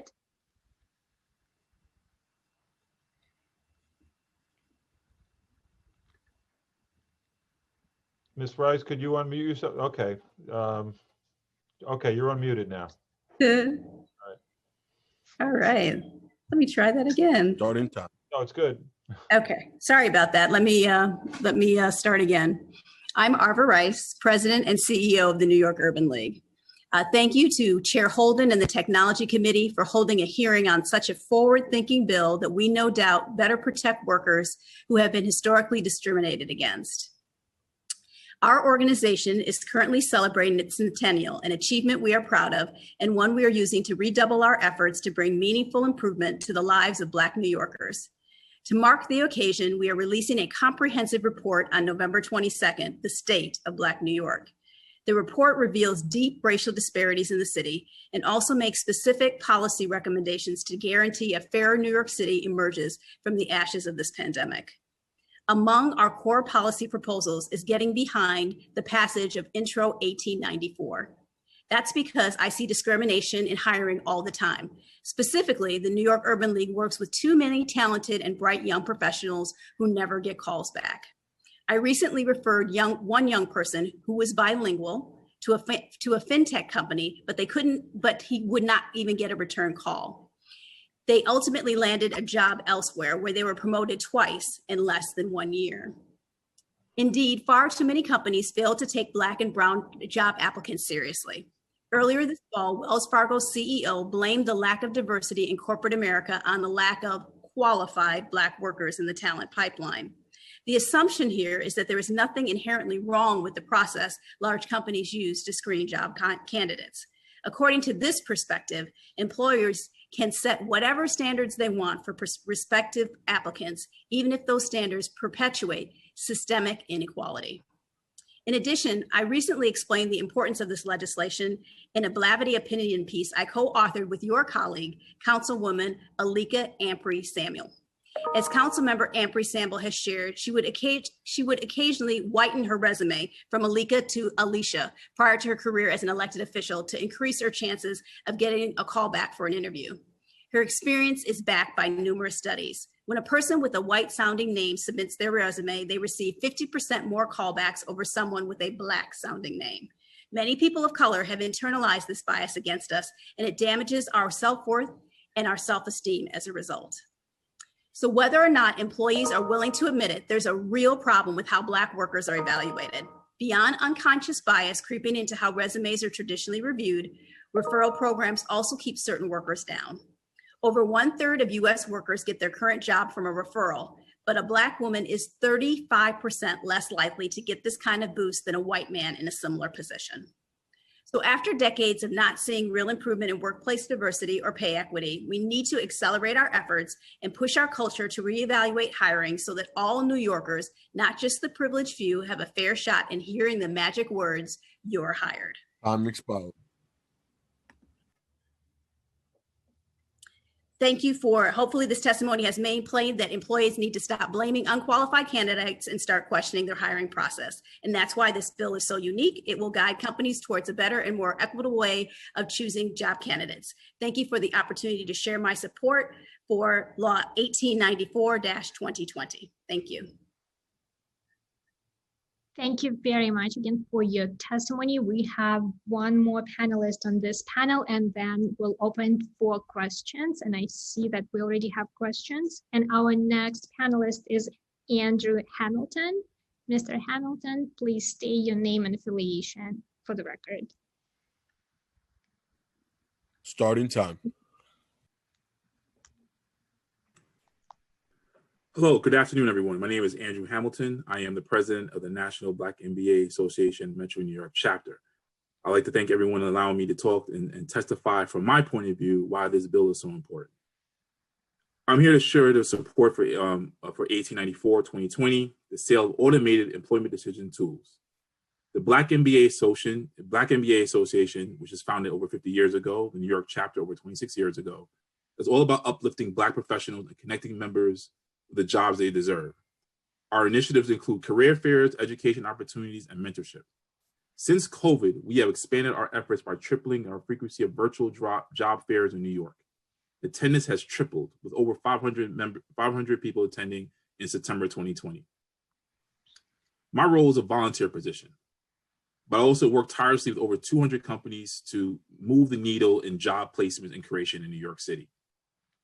1894 perfectly aligns with our mission by ensuring that all job applicants are treated fairly and not judged by the color of their skin, but by their qualifications. This bill is particularly essential now because it has been extensively covered by companies are increasingly evaluating workers using new and automated tools. While some of these tools are built for fairness in mind, some are not, including those are facial recognition to screen candidates. However, facial recognition concerns in hiring date back well before outbreak, specifically in 2020, and then Senator Kamala Harris and then Senator Elizabeth Warren and Patty Murray wrote a letter to the Federal Equal Employment Opportunity Commission to express their concerns over the mounting evidence that facial recognition is having an unfair advantage for job seekers. The letter stated facial recognition amplifies discrimination, and that such disparities can encode magnify gender, racial, and other inequities that are normally human. To combat the potential problem, the Senators requested the EOC develop guidelines for employers for fair use of facial recognition. Unsurprisingly, this bill has not been passed. But perhaps now with Vice President-elect Harris, there could be more spotlight on this bill to get passed. The issue isn't facial recognition. Look at what happened with Amazon, sought to automate resume review, which was already a problematic way of assessing job applicants. When they review someone's resume, they tend to view someone's qualifications on racial and gender cues, such as their name and where they live and where culture they come from. Studies have shown that white workers have gotten more callbacks for interviews versus black workers with identical job descriptions and job backgrounds. The fact that some hiring technologies are harmful and others are not in New York legislation is so important. Without this bill, there's a real risk of discrimination against people of color and women will be impact New York workers for the foreseeable future. While many employers have recently made comments to increasingly diversity in the workforce, they do not currently have information they need to judge whether the hiring tool will help or hinder the progress of this process. What 1894 specifically does not enforce vendors of hiring technology to proactively evaluate the products with biases. The legislation will ensure that employers will use these products and receive annual reports to justify what they're doing and making sure everything is acting accordingly. More importantly, this bill needs to be passed to move the needle in a post-COVID environment, and I hope that my testimony is able to shed some light on this issue. Thank you for allowing me to testify at this time. Thank you very much for your testimony, and I will now turn over to our chair and Majority Leader Combo for questions. Another excellent panelist. I'd like to just defer to Majority Leader. I know she has a question. I don't have a question, but I just wanted to recognize Mrs. Rice as well as Reverend Foy's comments as far as recognizing the disparities, particularly that women of color are facing all across this city and this nation. And I think it's really important that this conversation and this hearing continues to happen, because there are so many ways that racial disparities continue to impact communities of color. And it's imperative that we get this technology and the AI correct, so that way we can make sure that, you know, something that should be designed to create more diversity doesn't do the exact opposite. So I certainly thank them for their testimonies today. Thank you, panel. Thank you. If we do not have any more questions, I would like to move to our next panel. And our next panel will be Ms. McGregor, Ms. Rigetti, and Manish Rahavan. And I apologize if I mispronounce any names. And Ms. McGregor, you might state your name and affiliation for the record. Starting time. Hi, my name is Susan McGregor, and I am an Associate Research Scholar at the Data Science Institute at Columbia University. I want to thank the council for the opportunity to address today and applaud the New York City Council for undertaking the important work of helping ensure fairness in the use of algorithmic systems in employment practices through the rule under review today and related efforts such as the work of the Automated Decision Systems Task Force. In reading the text of the rule being discussed, I'd like to encourage the council to consider adding more specific language about the criteria around bias audits and how meeting this requirement must be satisfied. As members of the council may be aware, there are a wide variety of ways that the fairness of an algorithmic system may be measured. In 2018, for example, Princeton professor Arvind Narayanan counted at least 21. Just as importantly, it is often mathematically impossible for a single system to meet multiple definitions of fairness simultaneously, as illustrated by the example of the Compass sentencing algorithm, which, while it meets one definition of fairness, fails importantly on others, with disparate impact on different racial and ethnic groups. While requiring regular bias audits for algorithmic employment systems is an important first step, the spirit of this rule may be easily subverted without additional specification about the substance of qualifying audit procedures. At minimum, I would like to suggest that the rule require that any bias audit provide results of the system along multiple measures of fairness, such as those outlined in the work by Professor Narayanan and others, and or developed in consultation with the many experts on this topic who are present in this meeting and who work, study, and or reside in New York City. Thank you very much for your testimony. And our next panelist is Ludovic Righetti. Mr. Righetti. Hi. Starting time. Thank you for allowing me to testify before you today. So my name is Ludovic Righetti. I'm a resident of New York City, and I'm a professor of electrical and computer engineering and of mechanical and aerospace engineering at New York University. My research focuses on robotics and artificial intelligence, and my laboratory designs algorithms to create fully autonomous systems.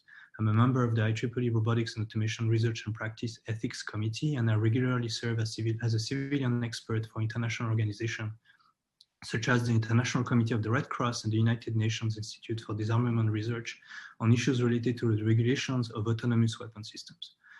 I would like to commend the leadership of the council members who are sponsoring the bill that is discussed today.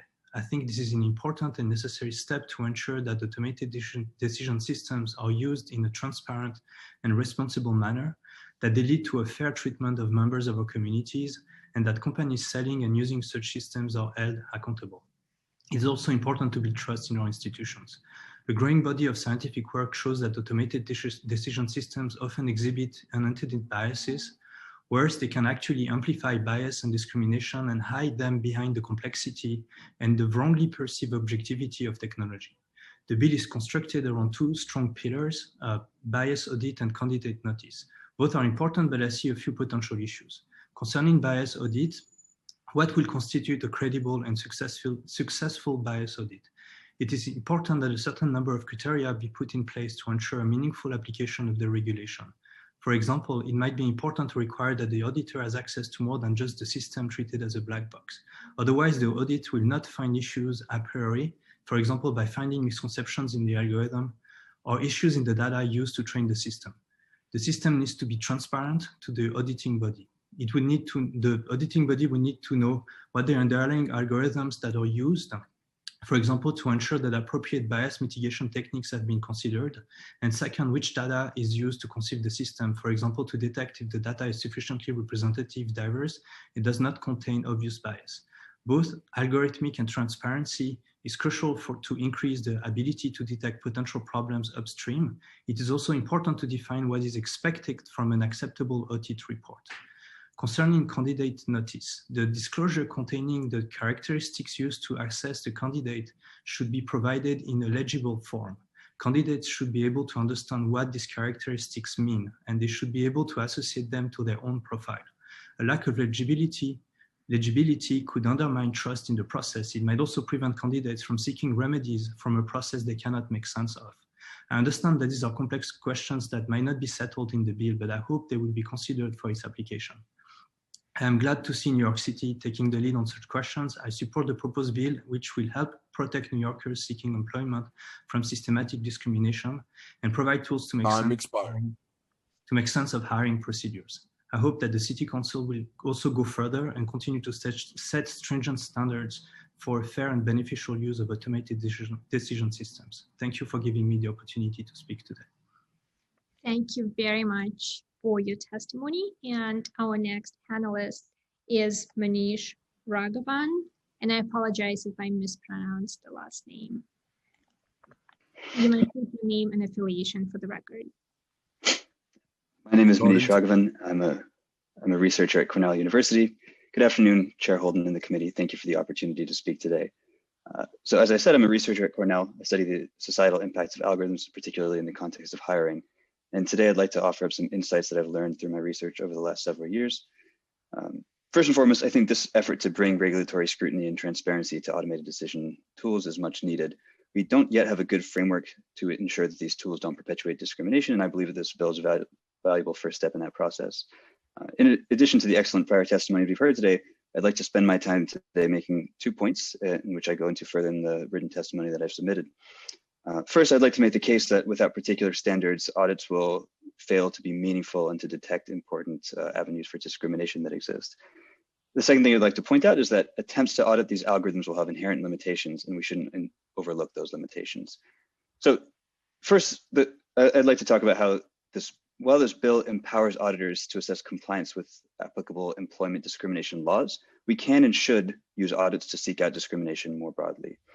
For example, many of the stories that we read today about algorithmic bias concern systems that don't work very well for marginalized communities. For example, studies have found that facial and speech recognition systems perform worse for Black users than for white users. And the simplified explanation for why this happens is that the tools are primarily built using white users' data, and so they work better for those users. Now, we might be worried that automated decision tools in employment might similarly not work well for those who have not been well represented in the labor market in the past. And in particular, they won't work well for marginalized communities. And while we might find this troubling, this is actually not necessarily illegal by our current standards. So from a technical perspective, determining whether a tool works well for one group compared to another is actually relatively feasible. And it could easily be included in a bias audit. And without specific standards for what should be included in a bias audit, my fear is that they won't be. And so I recommend that the council explicitly provide measures of discrimination that must be included in a bias audit. And in particular, that we include standards of differential validity or when a tool works well for one group as opposed to another as one of those measures. The second point I'd like to raise is that while an audit may be able to detect certain forms of illegal discrimination, no audit can be comprehensive in this respect. For example, many employers don't maintain data about employees' sexual orientation. And as a result, an audit cannot feasibly detect discrimination on this basis. Now, in my view, we should think of an audit of this format is analogous to a health checkup that one might receive from a general practitioner. In the same way that going through a checkup doesn't guarantee perfect health, passing an audit doesn't mean that a tool is completely non-discriminatory. Beyond the audit proposed in this bill, we should continue to scrutinize these tools and their implementation in particular to ensure that they don't perpetuate discrimination. Lastly, I'd like to just raise the importance of the disclosure provision of this bill. I think it needs to be more completely specified in order to ensure that candidates actually get meaningful notice out of the disclosure provided for in this bill. Thank you for your time today. I appreciate the council's attention on this important matter, and I look forward to seeing this bill progress. Please feel free to contact me if you have further questions. Thank you very much for your testimony. And we have one final panelist, Mr. Ron Edwards. Mr. Ron Edwards, I would like to call on you, and you might state your name and affiliation for the record. Sure. My name is Ron Edwards, retired from the federal government. I spent more than 40 years working in civil rights, and first at the Department of Labor and later in the majority of my career at the Equal Employment Opportunity Commission. Over the course of my career, I've learned a lot about hiring procedures and employment screens that act as unnecessary barriers for historically disadvantaged groups, most notably non-whites and women. There were many times in the course of my work on investigations and litigation action when it occurred to me that employers tend to generally be unaware of the adverse impact caused by the use of facially neutral employment practices. This highlights the fact that even if employers want to do the right thing, they may not understand the disproportionate impact that their hiring tools can have on historically disadvantaged groups. Hiring tools can disproportionately screen out members of a particular race, ethnicity, or gender groups are not new, but what's recently developed is this concern that we all have about the use of artificial intelligence and machine learning. However, keep in mind that any hiring tool or employment screen can cause a disparate impact.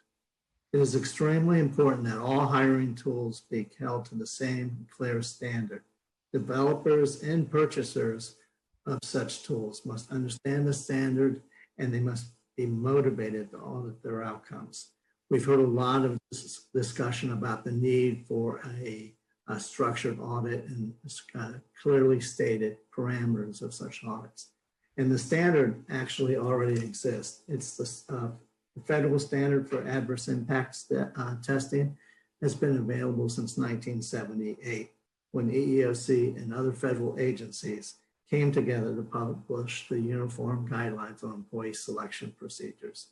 The Uniform Guidelines was designed to help employers understand how to comply with the Civil Rights Act, and the Uniform Guidelines established that some hiring tests, although having an adverse impact on classes of workers such as African Americans, could be considered acceptable if the test validity captures a bona fide work qualification. My experience indicates that employers have generally focused on the job validity requirements of the Uniform Guidelines, rather than measuring the possibility of the adverse impact of a hiring tool. When told by a vendor that a test is valid, the employer does not question whether it's valid for their workforce or is validated for non-discriminatory requirements. This can lead to outcomes that are damaging to workers and employers alike. And I have a fear that your requirement of an annual or a periodic audit by the IT firms could have the same sort of Time's expired. Just let me close briefly by saying we also need to focus on the employer and how the employer is negatively impacted when they're using biased tests. And the example I like to use on this one is comes from baseball. And we have a great American parable for here. In 1947, the Brooklyn Dodgers reached out of the normal labor pool, and Jackie Robinson became the first African-American baseball player. He batted 300 that year. He led the Dodgers to the World Series. So we really have to, the continued use of a biased pool would damage the Dodgers tremendously. And it's important that we get rid of the biased tools in order to help both the employer and the employees and the applicants.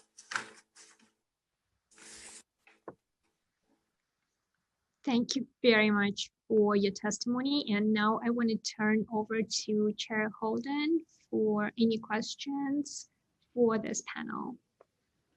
Thank you all. Another great panel, but we had so many great panels. Everyone was terrific, and I want to thank you all. I just want to say thank you, Mr. Edwards, for mentioning the Brooklyn Dodgers, my first love, and Jackie Robinson, because I did go to Ebbets Field, and I still love the Dodgers. I don't care they moved to LA. As John Paul Farmer knows, he was in the Dodger organization, and we talked.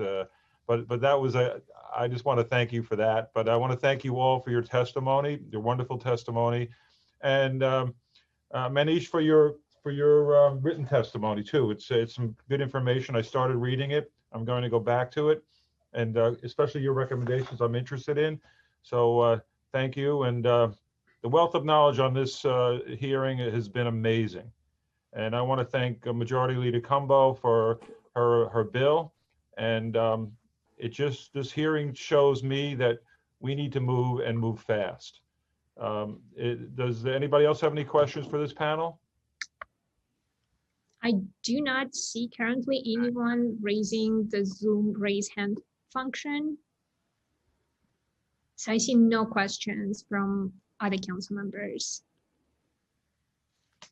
Majority Leader, any more questions or any other comments? No, thank you so much. I just want to say, we were bringing up the names And I just want to give you a personal experience. I married a Japanese American immigrant. In 1973, I married her when racism, this was post-war United States. And my wife's name is Yumiko. Beautiful name, but we couldn't use it. We couldn't use it for job applications. We had the family anglicized it to Amy. And now she's facing problems because her name isn't Amy Holden, it's Yumiko Holden. But we had to do it in order to get housing, to get jobs. And unfortunately, that was the case. And it's very sad that that's still the case in 2020, that this bias exists, even in a name, which is disgraceful. And that's why we need to have some controls over AI and certainly have safeguards against this kind of bias. So speaking from experience, racism is less blatant now possibly than it was in 1973, but it still exists. And that's why we need this bill and advance this bill and other bills that would give us more controls. But I would like to thank the administration and members of the public and my colleagues for the questions. And particularly, I want to thank the CTO, John Paul Farmer, for listening to the public testimony. He was on this entire hearing. And I would especially like to thank the staff of the Committee on Technology, Committee Counsel Irene Bohovsky did a great job today on this hearing. I know it's a stressful hearing, and you did an amazing job. And Charles Kim, the policy analyst, all the preparation for this was a lot of work. And of course, Florentine Gabor, and my staff, Daniel Casino, who's sitting right next to me, and of course the City Council Sergeant at Arms and staff for all their work on today's hearing. I think we accomplished a lot. And Irene, I think you want to say something? Yes, absolutely. Thank you very much, Councilmember Holden. I just want to say, if we have missed anyone who has registered to testify today and has not yet been called, please raise your Zoom hand function and we'll call you in order your raise hand function was raised. And I just want to thank you all again and turn back to Councilmember Holden. I do not see anyone we missed, but I see that Majority Leader Combo would like to make her remarks. Okay. I just wanted to close out by thanking Chair Holden for this committee. It was an honor and pleasure to work with you. This was a very enlightening committee. And when we think about the Black Lives Matter movement, which has really been a call for fairness, equality, and justice, that happens in so many different ways. And the African American community throughout this country have always ushered in change for every other group in this country. And so when we answer the call to Black Lives Matter, you wouldn't automatically think of the discrimination and the disparities and the lack of transparencies that are taking place in artificial intelligence. But it's important that we recognize where systems of injustice can happen any and everywhere. So I want to thank you for this opportunity to work with you. I want to thank my staff as well, Alicia Mercedes, as well as Jason Herr, and Tasha Young, my chief of staff, for all of their work, and for all of the panelists and everyone who gave of their time and energy today. This is a really important subject and can make a huge difference in this country, because what happens in New York is a precursor to what can happen in the rest of the nation. So thank you all so much. Thank you, Majority Leader, and thank you for your service in this bill and many other, again, your years of service to the city. And hopefully this bill will advance quickly, and we'll see to it and become law. But we need other bills like this. So I just want to thank you, and thanks for staying on the call, on the hearing so long. And I wish you all a great weekend. And this meeting is hereby adjourned. Thank you. Thank you so much, folks.